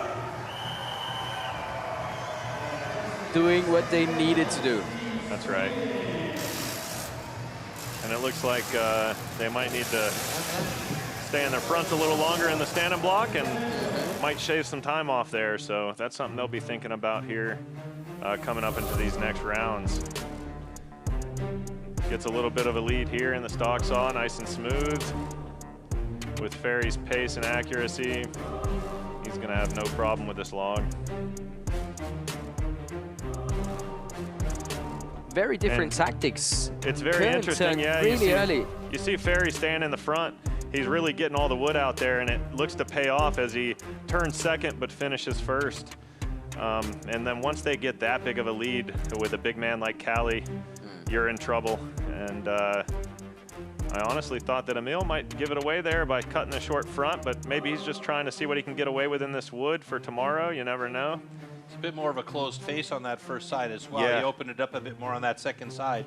Yep, yeah, you can see where he scooped there and didn't hit his line in the front, and that'll be costly, so he had to go short in the front. And normally you would remember that and maybe put a little more work in the back, but he might have had a little mental lapse there and just started driving, but Now, luckily, is there like a technical reason why one side is more closed and the other side is more open? Is it just about getting through to less wood? yeah, you really want 45-degree angles, essentially. So any time you see on those logs not a 45-degree angle, they're definitely doing something a little bit off. Now, does it matter in all wood? No, not always. When the wood's softer, you can get away with some things, but you do want to see just a perfect line, straight line to the center, you know? Question, how much pressure is Team USA under now, having watched what Team Poland did earlier? Yeah, luckily they're a veteran team, and I think that, again, the veteran teams, they seem to know what they have to do and do it. So let's see if they can do that here, make smart transitions, make smart plays, and pull a win out. I think our underhand advantage will prove to be strong enough, but 3 seconds and change difference between their two personal bests, so this could be interesting. yeah, Again, especially coming into the standing block with two strong powerhouses in the standing here in this race. And again, the mystery for us is always, it's still the underhand chop with Marcin Dubicki. That's right. So Yep, we don't know what he's going to bring to the table, and if he brings his best game, if he can somewhat stay close to Matt Koger, they're going to be in this race. So maybe the butterflies you mentioned earlier is the difference maker here. You know, seems to have improved from qualification round or time trials into that first round of 16. Now it might be a different story. Who knows? Yeah, yeah, there they go, pumping him up. That's a nice Polish thing. I love it. Locking in. Okay, gentlemen, all of your swords. He is half a man, comparatively speaking. Half a man, but 2 men. Yeah. Yeah, he's in really good shape and looks been great. single bucket unreal. So let's see if he can keep it smooth. Stand to your timber. 3, 2, 1, go! Yeah, if it weren't for the beard, I wouldn't have recognized Mark Boquin. Nikolai Grunwald. Nice cut there. Both cookies dropped at the same time. So Nate doing a great job, and as we now head to that underhand, you can see that pace that is typical for the Dubicki boys, but Looked like Matt Matt had a Kogar mishit in the front. really going for it, and he's got through that block. Oh, but it's not that far behind as Poland is now pushing. Wow. Yep, we got to go for it. So Christian Kaczmarek up against Mark Boquin. Come on, Mark. Little stick there, but he's through, and Christian Kaczmarek is not that far behind. So it really comes down to the big man Jason Lentz going up against the young gun Simon. Simon on the other side. Could it be that the USA is going to get eliminated here today? Oh, it would be an unbelievable situation. And it might be. Can you? No! Oh my God! Poland has just eliminated the United States of America in an unbelievable heat in the round of 8 quarterfinals. What a race. Shimon, good one. I mean, Matt Slingerland is in tears over here. Oh my goodness, that was so unexpected. I can't not believe it, to be honest with you. Yeah. Wow. Yeah, it looked like Simon just had a little bit more in the tank there at the end, and wow, gave it all he got. Earth I did saw he- him jumping around the stage. You know, he was excited, ready to go to start, and maybe that's what brought it back. Mark had a little hang in the single. Yeah, but Jason was going strong. I still don't understand how he made that comeback. Yeah, what? Sensational. Wow. Sensational. There, guys. I won't chant USA. That's our anymore, first massive upset. I mean, it ruined my bracket. Dang it. I mean, you know. Canada out, USA out. It's unreal time in timber sports. When was the last? Oh, wow. Unbelievable. Look at that. Yeah, and it's just dead even here in the stock saw. Both maybe taking their time a little bit, make safe cuts against each other, and then looks like Matt Koger might have had a mishit. Hopefully we can see a replay of that. looked like he came over in the chip side one time extra in the front, and then in the back, wasn't so confident about driving it off as he normally would be, but so that's we want one stroke. Yeah, but he was 2 ahead, and then, yeah, it looks like Mark went back to having a little bit of a struggle there at the bottom of the log right there. He has just a little hang, and but he was still faster than Christian Kaczmarek. Yeah, he dropped the cookie before Christian did. Yeah, we'd have to see the replays, see who got the hit in first in the stand-in block, but it would have been almost even. And oh, look at that. It just takes that extra hit. Oh my God. I just can't believe it. That was so close. A half driver, not even. You could say a quarter drive to get that block off. But you can see, look how bad they wanted it. They were jumping up and down. They were ready to go. They were fired up. Team. And yeah, you got to be hungry in this race, and you can't overlook anybody. And you can see that here. Look at Nikolai. Unreal. Unreal.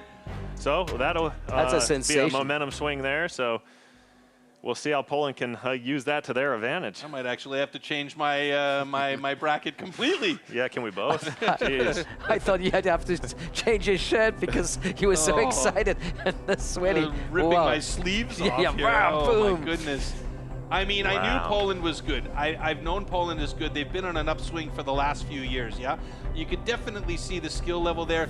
The surprise for me was the fact that Michał Dubicki was not here, and I was not really ready for how Marcin Dubicki paced up as we came into this quarterfinal.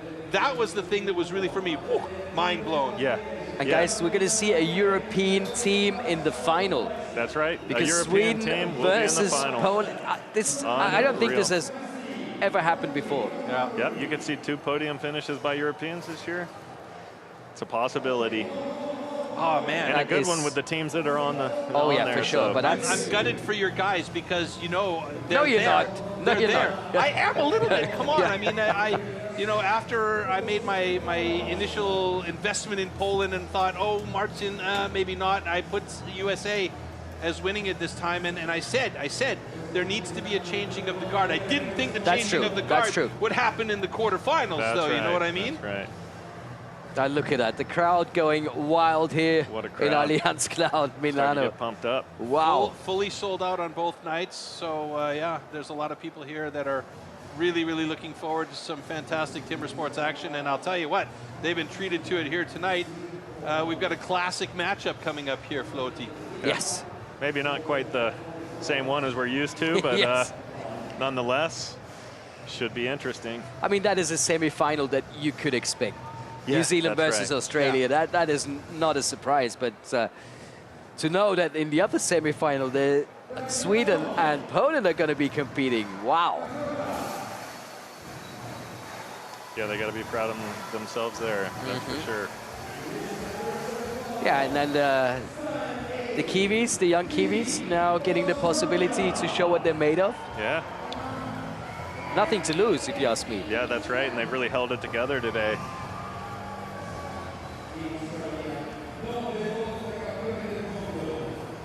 I mean, Cleveland Cherry, coming out of the rookies, has really showed us that he's got a massive amount of skill. He's got a massive upside. You know, the ceiling is wide open for him. We've already seen Jack Jordan. I mean, he's a 3-time champion in the trophy format. This is a trophy format, just, you know, with that four-man setup. So those are 2 guys that you could say, yeah, there's a bit of pedigree there between those 2 with experience. And so Quentin Fawcett, obviously you mentioned, you know, with the saws and everything. Yeah, that's right. And Chris Lord for me was the mystery man. Yep. And he's stock sawed before, I believe, so he has a little bit of experience there, but we're talking about guys that have been chopping their whole lives, so I'm sure they can bring it together. Well, let's see how this one goes. The favorite team, Australia, going up against a 2-time champion in Team New Zealand.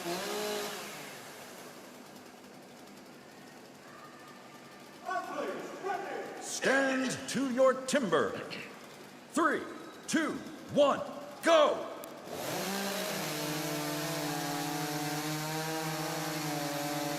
Chris Lord and Lawrence O'Toole getting right into it. Close call. Yep. Dead even drop for both of them. This is the battle that you talked about earlier, Matt, between Braden Meyer and Jack Jordan. And we'll probably see this one tomorrow too, and it's the best one you're going to get. Yeah. Oh yeah. Oh, Braden Meyer left a lot of wood on the bottom there. Is that going to be a problem? He looks like no problem for him, and now you send it to DeLosa. That it's a close race though still.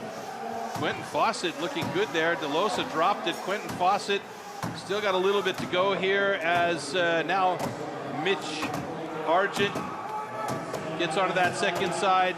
He wants it. He wants it bad. Yeah. And they're done. 55-2. Yeah, with Mitch putting in 6-hitch fronts all day, you're going to have a tough time. Cleveland Cherry, 58.55, still under a minute for Team New Zealand, but they are eliminated from the race. Yeah, and it's good for Quentin to come over and get some experience there for New Zealand in the single buck. He has a lot of experience already, but he's still young, and I think that being on the stage will help him out considerably to know what he needs to do for next year. Absolutely. And that's really what, you know, these situations are about. You know, it's gaining that experience, gaining the knowledge in yourself in those pressure situations to be able to really develop as an athlete. So, you know, and he looks fantastic, yeah. You know, like Cleveland. Just needs to put on a bit of weight, and he's that guy. We'll feed him a ready couple to of go. burgers That's and right. give him another axe, and we're good. Team Australia. So Team Australia will move on to the final. Team New Zealand will battle it out in the consolation or small final. The question is, against who? We'll take a look back at the slow-mos of that heat really quickly and see if you can pick it apart for us there, Matt. Yeah, clean pickups by both of them. Just going to be nice, smooth runs here. Nothing special. Just nice, clean cuts. And that's what you want, really, in a race like this. Send it off to those big chopping boys in the underhand, see what they can do with it. Braden's pace just looks to be unmatched here. It's power versus speed. Well, speed and he was against Jack Jordan, so, I mean... Yeah, the two best right there to do it, so. And Jack was only one driver behind on the transition over to that front side. And then one driver behind on the breakthrough of the log. But then, you know. You see the experience come through there with DeLosa. DeLosa is insane. And it's just, yeah, unreal advantage there. Won by about 4 or 5 strokes. And staying calm and collected as always. Doing his job. As always, doing what they need to do when they need to do it. That's the name of the game. Bam. If you can say that Mitch struggled to get the axe out on that one driver before, it's an insane thing that he dropped that head off so quickly. Yeah, he just has such good timing, power, and I think he's really got it figured out.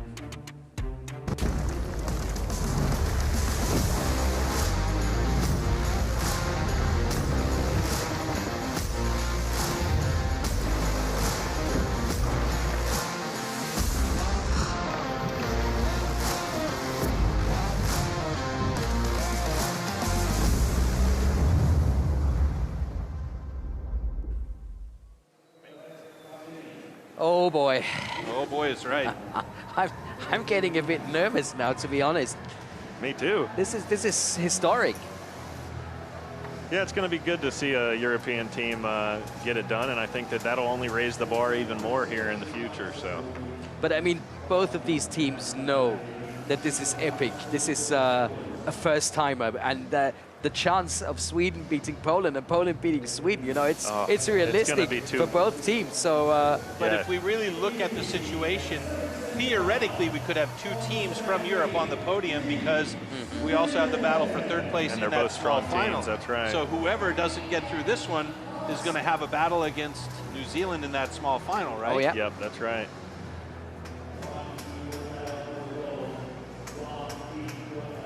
Wow.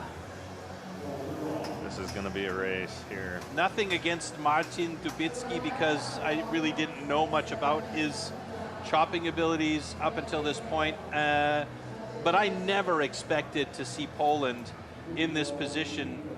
Yeah, and that's the man we're talking about right there. he has been a pleasant surprise for me and obviously for Poland, because they just got themselves into a position where, you know, they could potentially be second on the podium here, or if they really pull one fly off the wall and squish it against the forehead of the other team, you know, they could be on the top of the podium. Yeah, you never know, and I bet in this race they bring that same intensity. They've, you know, overcame USA, and such a big feat's got to pump you up a bit. So. Oh, for sure. Yeah, and they've got to ride on that confidence. They have to use it to their advantage. Okay, gentlemen, one of your swords. Nikolai Grunwald looking cool as a cucumber. No, he's done a great job so far. Yeah, he's done a fantastic job. He's been really quick on the pick, and his cuts have been very, very nice and clean. Now, going up against Pontashia. Let's see how he holds his own. Stand to your timber. 3, 2, 1, go! Oh, very nice. Again, pick. again. Faster start on Poland there. Good clean cut. Poland's got the lead going to that underhand chop. And again, Marcin Dubitsky looking good, but Ferry, that accuracy, that pace, he's about a half driver behind Marcin as he moves over to that second side. Both of them now working that second side. And Marcin, too early! He's got a problem, he's through now. And now they move over. Christian Kaczmarek against it's Kalle Svadling. And Christian's been good on that single saw all day long. Kalle Svadling absolutely quick as well, looking good as Christian Kaczmarek gets through to the bottom. And now it's over to the big boys. Ay, ay, ay, ay, ay. Ay, ay, ay is right. Ay, is another way of saying it. Poland is Sweden, Poland, it's anyone's game. Oh, man. It's going to be Poland. Just by a bit. Poland's got to the final. Unbelievable action from the Polish team. They are moving on to the final, eliminating Sweden by one full driver here at the end. Emil unable to keep up with the pace, and what a great job by the Polish team. I think they're worrying about something. It's under review, yes. I think they were worried about jumping the gun there in the single buck. He did have a little trouble getting it off there, and you just got to see. Oh, sorry, I meant the underhand, I believe. We'll see the replay here, hopefully, but. All right. I believe the underhand and the single transition was the issue. Oh, that would be. I didn't see anything, to be honest, but. A gut punch for Poland. I think it was when the cameras changed. Let's just see what happens here. Yeah, and you could see from the reaction is. Oh dear. We have 2 penalties for Team Poland. 2. Correct transitions between disciplines. Therefore, the winner got it. is Team Sweden. Oh, so I was right. That was unbelievable. Wow. They jumped to both the guns, all the guns. Saw that. Yeah. Yeah, they jumped all the guns. They jumped every gun. Oh, that's unfortunate. Maybe they were just a bit jittery, you know. You overcome so much, and then you get to the race you need to get to, and. I hope we get to see that again, because it wasn't obvious for me, to be honest. Yeah, I think with the camera changes, it makes it a little tough, but I could see a slight hesitation there when he was getting started with the single, and normally if a single bucker's hesitating at the beginning, they're worried about that go. And you see the perfect transitions here by these guys. That's what we've been talking about. So they are important, so smooth all day long this week. It does show you that the experience matters in a race like these teams races. It was right there when he stepped down that the saw started to move too early. Yep, there you go. So he didn't see the clean cut through, and they're absolutely missing his brother right about now. He's just getting excited, trying to reach the bottom, and but it was like milliseconds, right? Yeah, they held him off for, they thought, long enough, and I don't know what the other transition problem they had was, but it's just an unfortunate circumstance there for a team that had really high hopes. Yeah. Oh, man. That's a tough break for... How much drama have we seen tonight so far? It's crazy. I mean, we've had some upsets. We've seen... this is the most DQ... Well, not DQs, but the most penalty minutes, literally. I think we've had 6 or 7 penalties of 15 seconds each throughout the entire competition. I've never seen that many ever in a team competition, not once. Yeah, maybe the young guys coming up that we're talking about this whole time, maybe that plays a little bit of a factor in there. So many young teams are going to have problems to start out with, and you got to sort those out to get to where these two teams are. So, all right, so we've got the small final coming up and the big final as well. I mean, we talked about it, penalties amassed all over the place. It's the most we've ever seen in years and years and years. I've never seen it, and two teams coming up next in the small final, Poland up against New Zealand. Could it be that Poland is going to take out New Zealand and perhaps get that third place on the podium? It's possible, because the way they've cut today, they just need to clean up those transitions a bit, like you mentioned. Yep, yeah, that's right. I would put my money on Poland in this race. They even then have a little more experience there than the New Zealand team that you're looking at today. Great choppers, but I think that experience is going to play the role here at the end. So I'd look to Poland there to maybe get that squeak that win, but you know, I'm just over here just guessing. That's a brave call for them. That is a brave call. Don't mess up your transitions, right?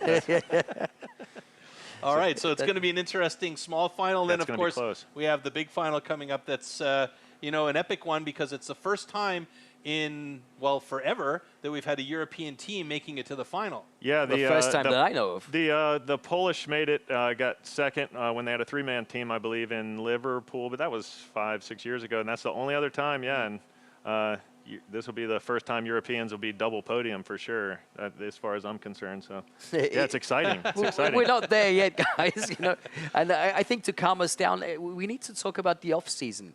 You know, because that's very important too, to be on top of your game in the on-season. Yeah, that's right. You got to carry it through the year.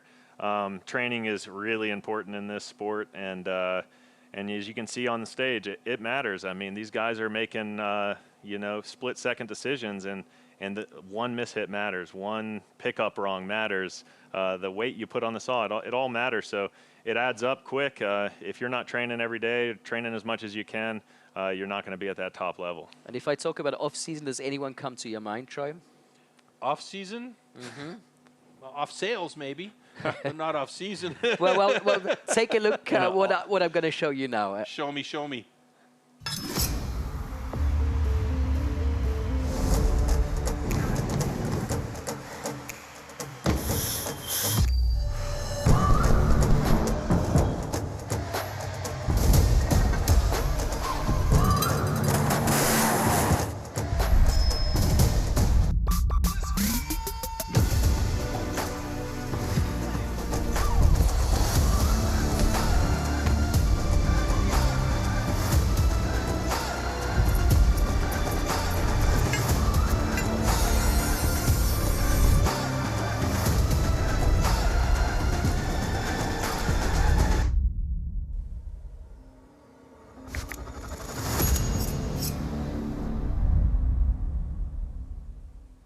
That's something you don't want to miss. Like it? Yep, absolutely. Look forward to seeing that. Off-season. My on-season comes up in the wintertime, but, you know, that's just hockey. Yeah, that seemed a little intense for you, Troy. I don't know. And the commentating's a good look, I'm telling you. You're not seeing me flipping logs over my head either in my on-season, so, yeah. So there we have it again. Small final, New Zealand versus Poland. And the big final, going for gold, Australia and Sweden.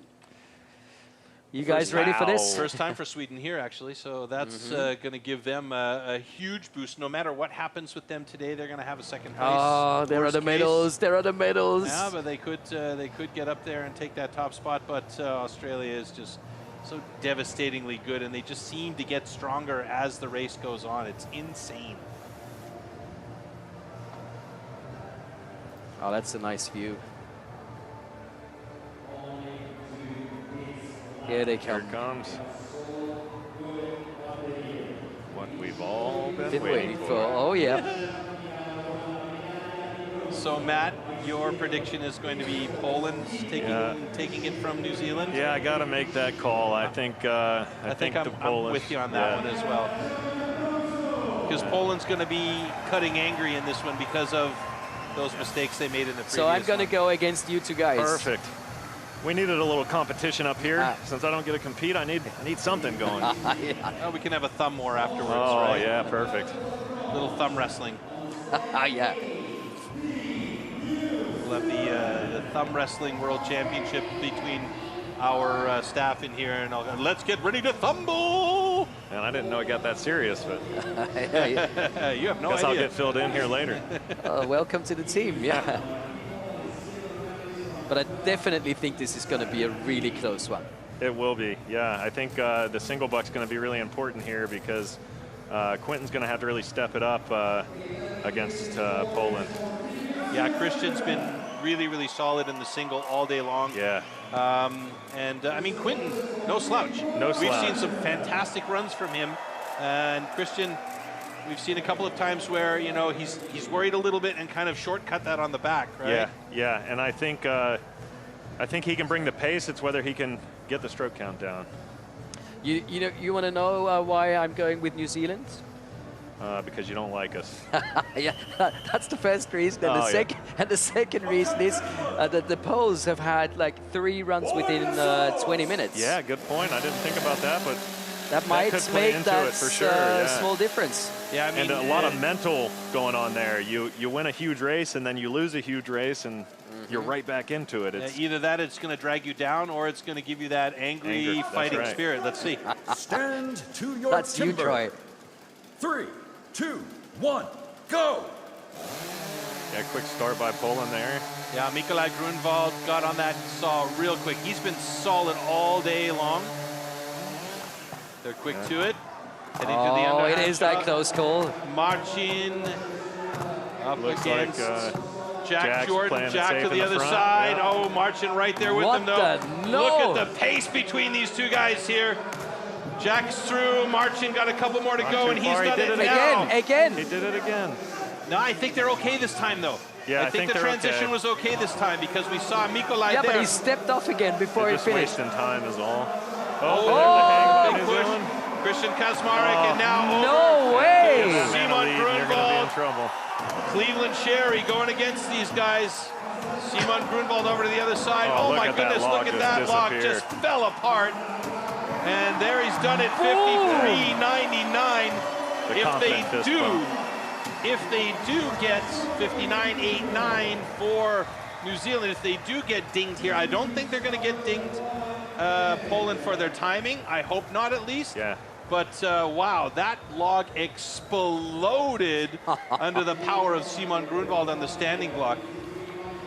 Yeah, that was pretty unreal cut there in the standing block. It took advantage of the good wood and just absolutely blasted it off. They seem like they could take another 3 or 4 runs with all that adrenaline inside of them. I mean, really, if you look at the team lineups, both these teams are pretty young, you know, in general, yeah? And I can't wait to see Shimon tomorrow. Yeah. This boy is on fire. I mean, it's not a boy, he's a guy. He really wants this. Yeah, strong form for sure. So no mishaps. Unbelievable, sensational, fantastic. So Poland has 3rd place on the podium today. That's your first European crew on the podium. Now the question is, what position is Sweden going to get on that podium up against Australia? I think we kind of know the answer here. 2 European teams. Know, right? You never do know. 2 European teams on the podium. All right, let's break this down again, Matt. Great. Yeah, we look pretty even here in the stock saw once again. You got a tall order to go against Jack Jordan. He put a nice safe 8-hit front end, pretty standard. And got around and got it off safe, maybe knowing that that Marcin is just a little bit wilder on the backside here. So you see him have that trouble, and that's the race for you. Is once you don't come off a couple of hits behind Jack, there's no catching him. So. Oh, and we saw the start of the single saw for New Zealand was a little bit. And he had a hang at the bottom too, so you'll probably see that here in a second. And just had a bit tougher of a go. Maybe he's trying a little bit harder, knowing what's at stake, and it'll cost you. But look at that slab. I mean, if you can't tell me that's bad wood. So, and he just absolutely gets the slope, brings those hits from high up, and just crushes it. Nice. Look at the joy in the faces. So this is an excellent result for Poland today.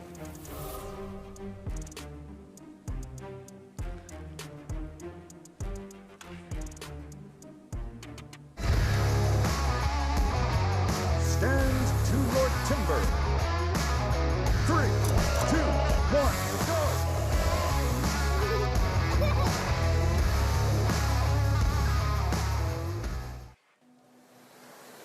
And there it is again, the trophy, the medals. We already know who's earned bronze. Yeah, we know who's good. But who's going home with gold and who's going home with silver? Here is your big final. It's a bad luck to touch the trophy on the way by. Yeah, I don't touch the trophy before the race. It's a funny thing in sport, hey? Yeah, People, right? The athletes will not touch the I get championship close. trophy before they actually. I get close. I give it a little sniff, you know. Just see what it's going to feel like to hold it up, and then yeah, no touching.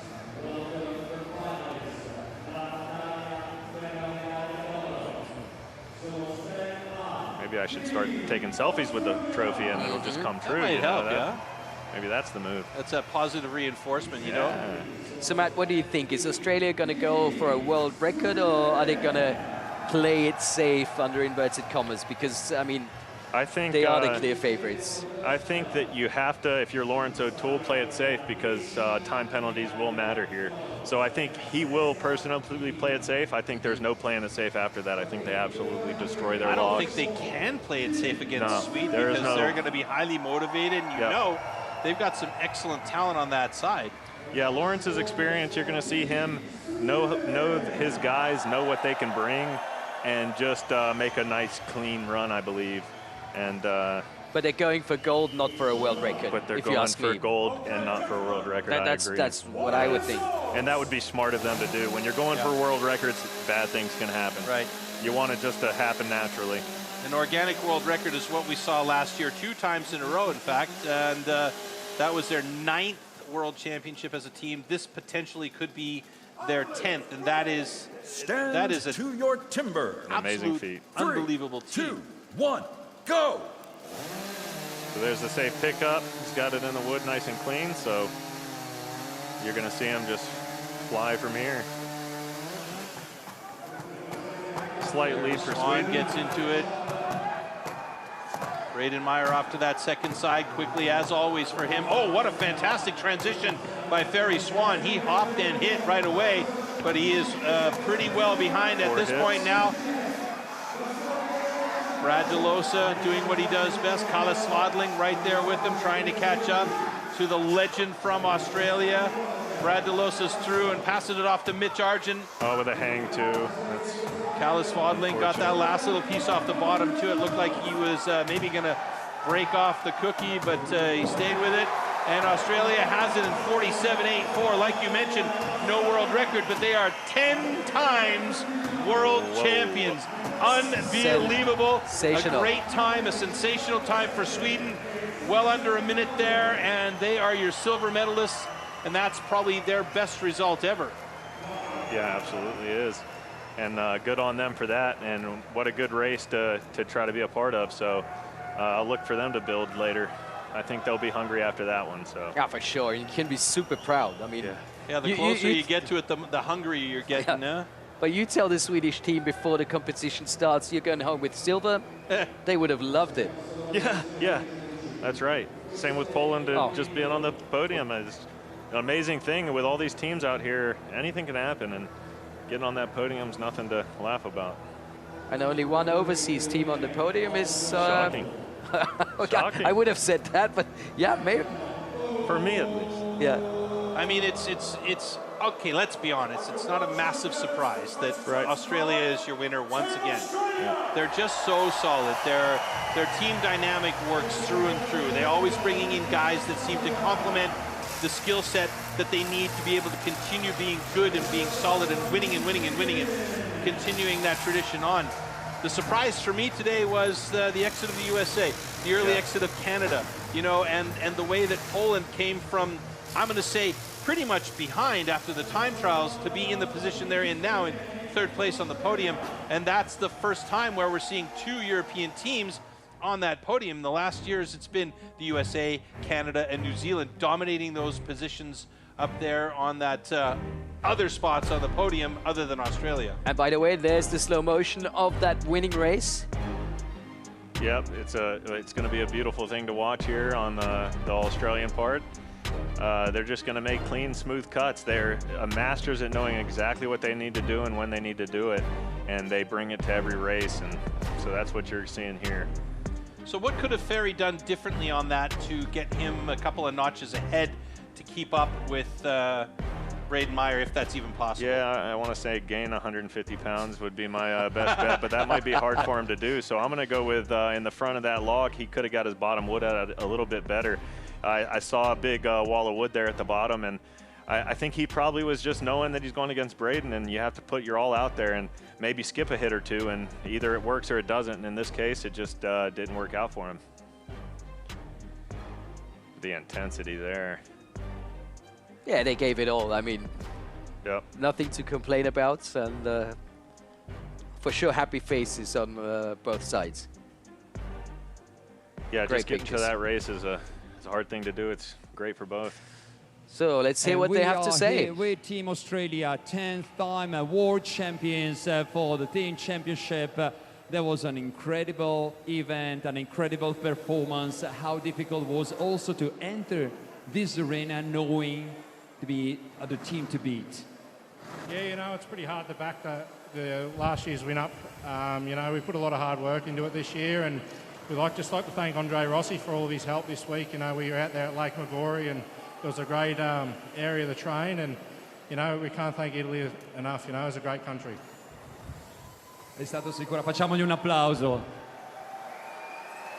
È stato sicuramente difficile arrivare qua, abbiamo lavorato duro anche quest'anno per raggiungere, questo è il senso delle sue parole, per raggiungere questo risultato. And this is an incredible result, an incredible achievement. 5 times in a row, then 6 times in a row, 10th World Championship going in double figure, per cui siete passati a doppia cifra, 10º campionato mondiale. How proud are you all guys about this?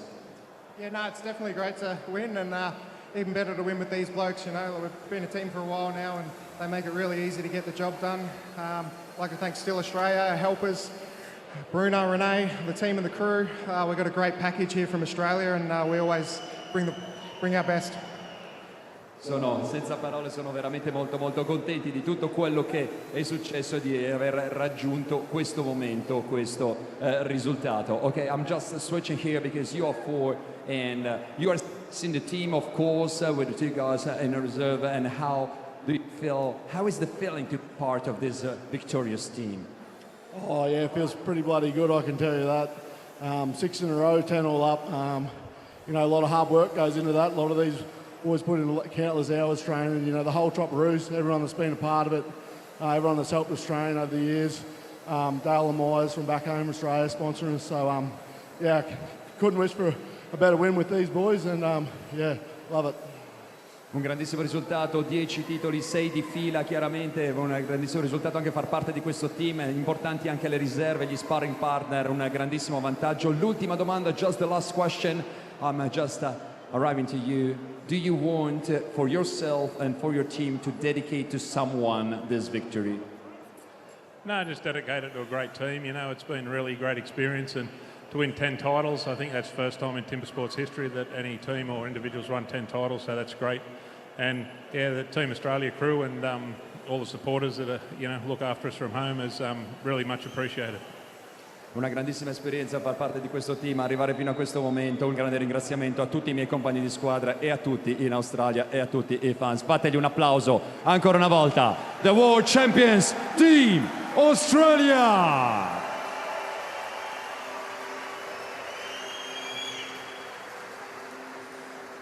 Wow, that was a bit of emotion in that. I thought Mitch was maybe going to drop a tear or two as he was talking there about the boys, but you can see, nice, love it. You could see the care that they have for each other, the love they have in that team. So that speaks a lot for how they work as a cohesive unit. And then, like I mentioned earlier, bringing in new young talent to really supplement and complement the the power that they have, and maybe I wouldn't say weaknesses, because I don't think you can find a weakness in the Australian team, but to be able to come in and have somebody fill in a spot like Cody Steers, for instance, if they need him to go on the underhand, which they did earlier. Yeah, that's right. They can just switch it up anyway.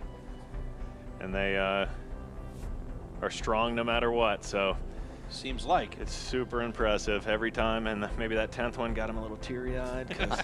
Big 10. Double digits. So there we have it once again, you know, the final results of a great competition night. I mean, this was one of a kind. I've never witnessed anything like this, and I think I heard and felt it from Absolutely. your reactions to everything. Yeah, it was unreal racing, and I knew it was going to be close. I had a feeling that we'd have some mix-arounds, but to unfortunately see the USA struggle a bit there is tough for me, but to see the Europeans really step it up and bring that heat, maybe it'll get some teams going, you know what I mean? So I think it's all around so great for the sport and great for us athletes. That sounds dangerous for future years. Troy, you ready for the prize-giving ceremony? I am absolutely ready for the awards ceremony here. It's been, you know, like you mentioned, the ups and downs have been wild. One of the most exciting world championships we've ever had, and looks like the stage is ready behind us on the big arena. So let's head over there and hand out medals. Oh, yeah. Yes. I like medals. Who doesn't? Yeah. A lot of champagne on that stage. Yeah. Yeah, the champagne's fun too, but you got to watch your back. Yeah. But you notice that the people that are handing out the awards and the camera people scatter the minute the bottles get touched. Gentlemen, so, welcome Soren to taking the over. official awarding ceremony of the Stihl Timbersports Team World Championship 2025 in Milano. Al terzo posto e vincitore della medaglia di bronzo. On third place and winner of the bronze medal, Team Poland.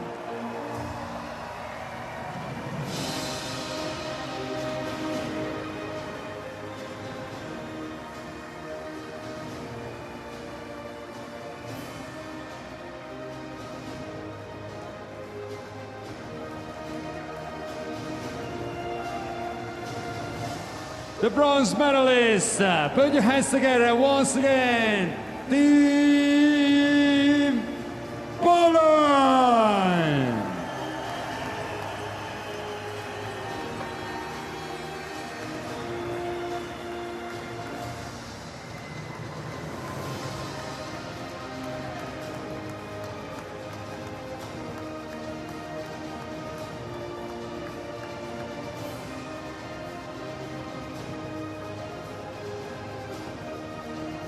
And the bronze medal will be presented by Ingrid Jägering, Executive Board Member, Stihl.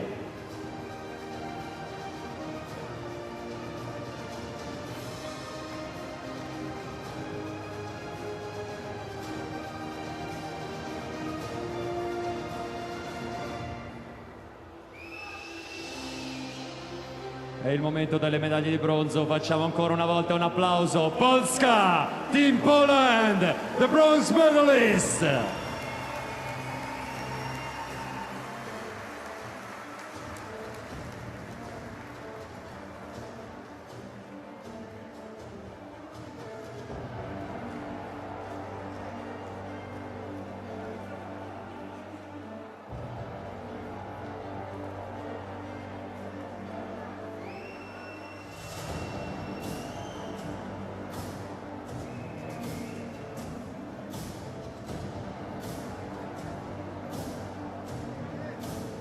Okay, one is missing, one is arriving. The fifth member, Team Poland again for the bronze medal.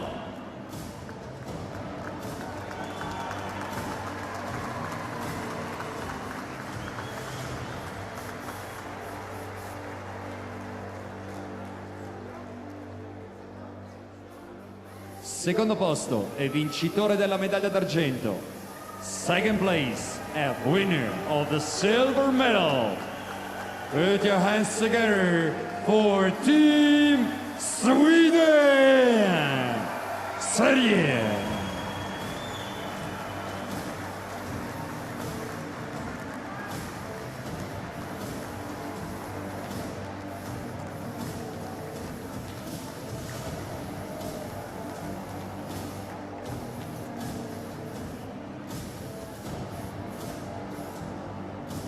The entire team with the 6 members will be awarded.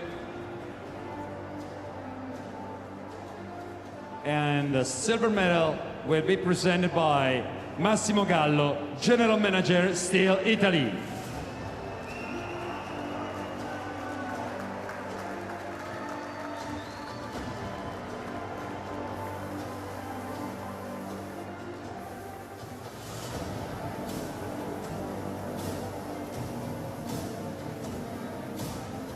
And come on, Swedish supporters, this is your silver medal.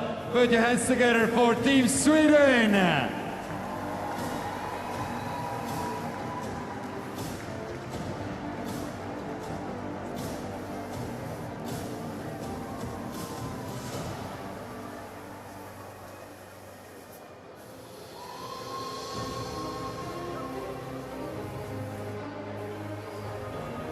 Team Poland, the bronze on the 3rd place. Team Sweden, the silver on the 2nd place. Team Sweden!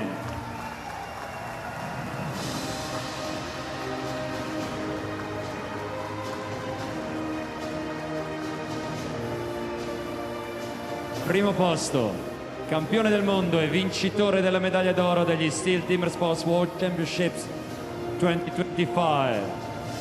The 1st place, world champions and winners of the gold medal of the Stihl Timbersports World Championship 2025. For the 10th time, the 6th in a row, Team Australia!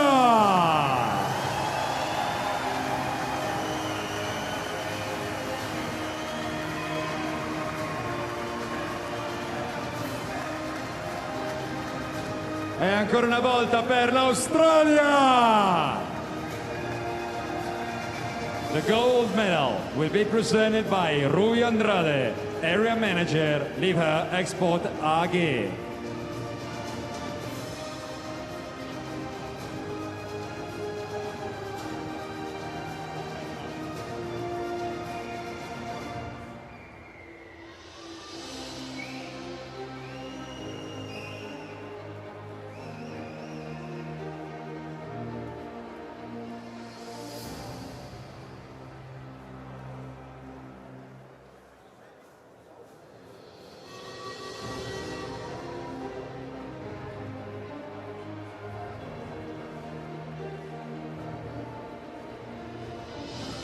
E facciamogli ancora una volta un applauso. Hanno scritto la storia, sono andati in doppia cifra, hanno vinto il 10° titolo mondiale, sono arrivati da favoriti e non era facile mantenere vive le speranze fino in fondo, ma è stato un dominio per il team Australia.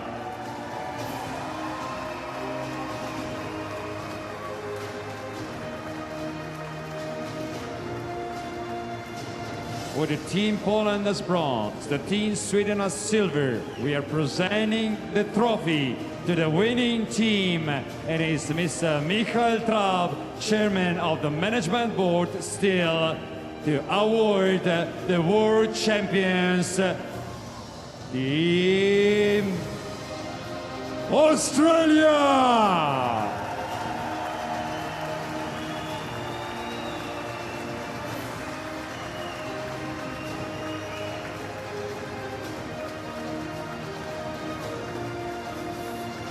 Ladies and gentlemen, in honor of the winning team, we will now hear the national anthem of Australia.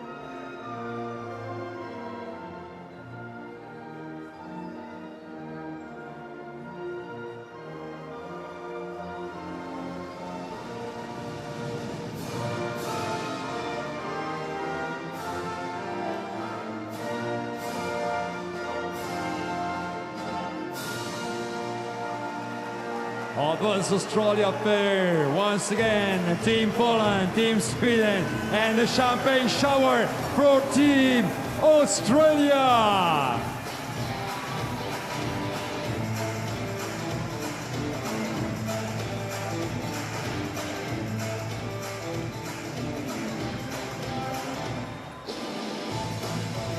The world champions of the Stihl Timbersports Team World Championship 2025, together with silver and bronze. E adesso diamo il benvenuto a tutti i team. Team Canada, Team France, Team Netherlands, then Team Belgium. Facciamo un applauso, è il momento di celebrare tutti. Ci sono state le grandi storie, ci sono state le lacrime di gioia, i sorrisi di gioia. Arrivano anche i francesi, Team Germany here, Team Czech Republic. Then arriving also Team Austria.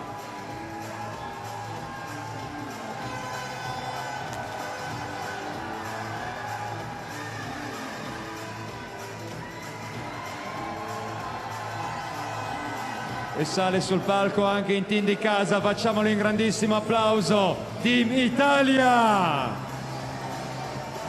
Fantastic scenes. How good was that? I had to quote my friend Matt Beadle, scenes, it's absolute scenes here, yeah? But yeah, it really was an amazing event. Everything that could have happened did happen. We had a ton of penalty minutes or seconds given out that changed the trajectory of a few of the teams out there. Some surprises. You and I both were like, what? Yeah. But, you know, that's what makes it interesting and makes it fun, and that's why we enjoy what we do, and we hope we brought it out to you guys out there. Yep. What about yourself, Matt? First time with us in the studio? Yeah, it's been great. You guys are great, so everything's going good there. But, yeah, that's why you race, right? Because it's anybody's game, and anything can happen. That is true. That's what we saw today. So. Except for Australia. Yeah, they always yeah, win well, at the end of the day, Can we count don't them? I don't know, you know. What about tomorrow, guys? Hopefully you're going to join us again tomorrow because it's going to be just as awesome, right? Yeah, you better do it. Yeah, no, it'll be awesome. It'll be one of the closest races I think we'll ever see here in World Championships. All the competition's gotten really fast. Everybody's kind of closed that gap, so to speak. So I think you're going to see a lot of action, and I think you're going to see some upsets, as we did today. Oh, yeah. Troy, any last words from your side? Looking forward to the individual competition tomorrow. It's going to be mad. It's going to be mad. So do join us for that. It's going to be super fun. So it's time to say goodbye to the world for the moment with the highlights of the day. See you tomorrow, guys. See you, everyone.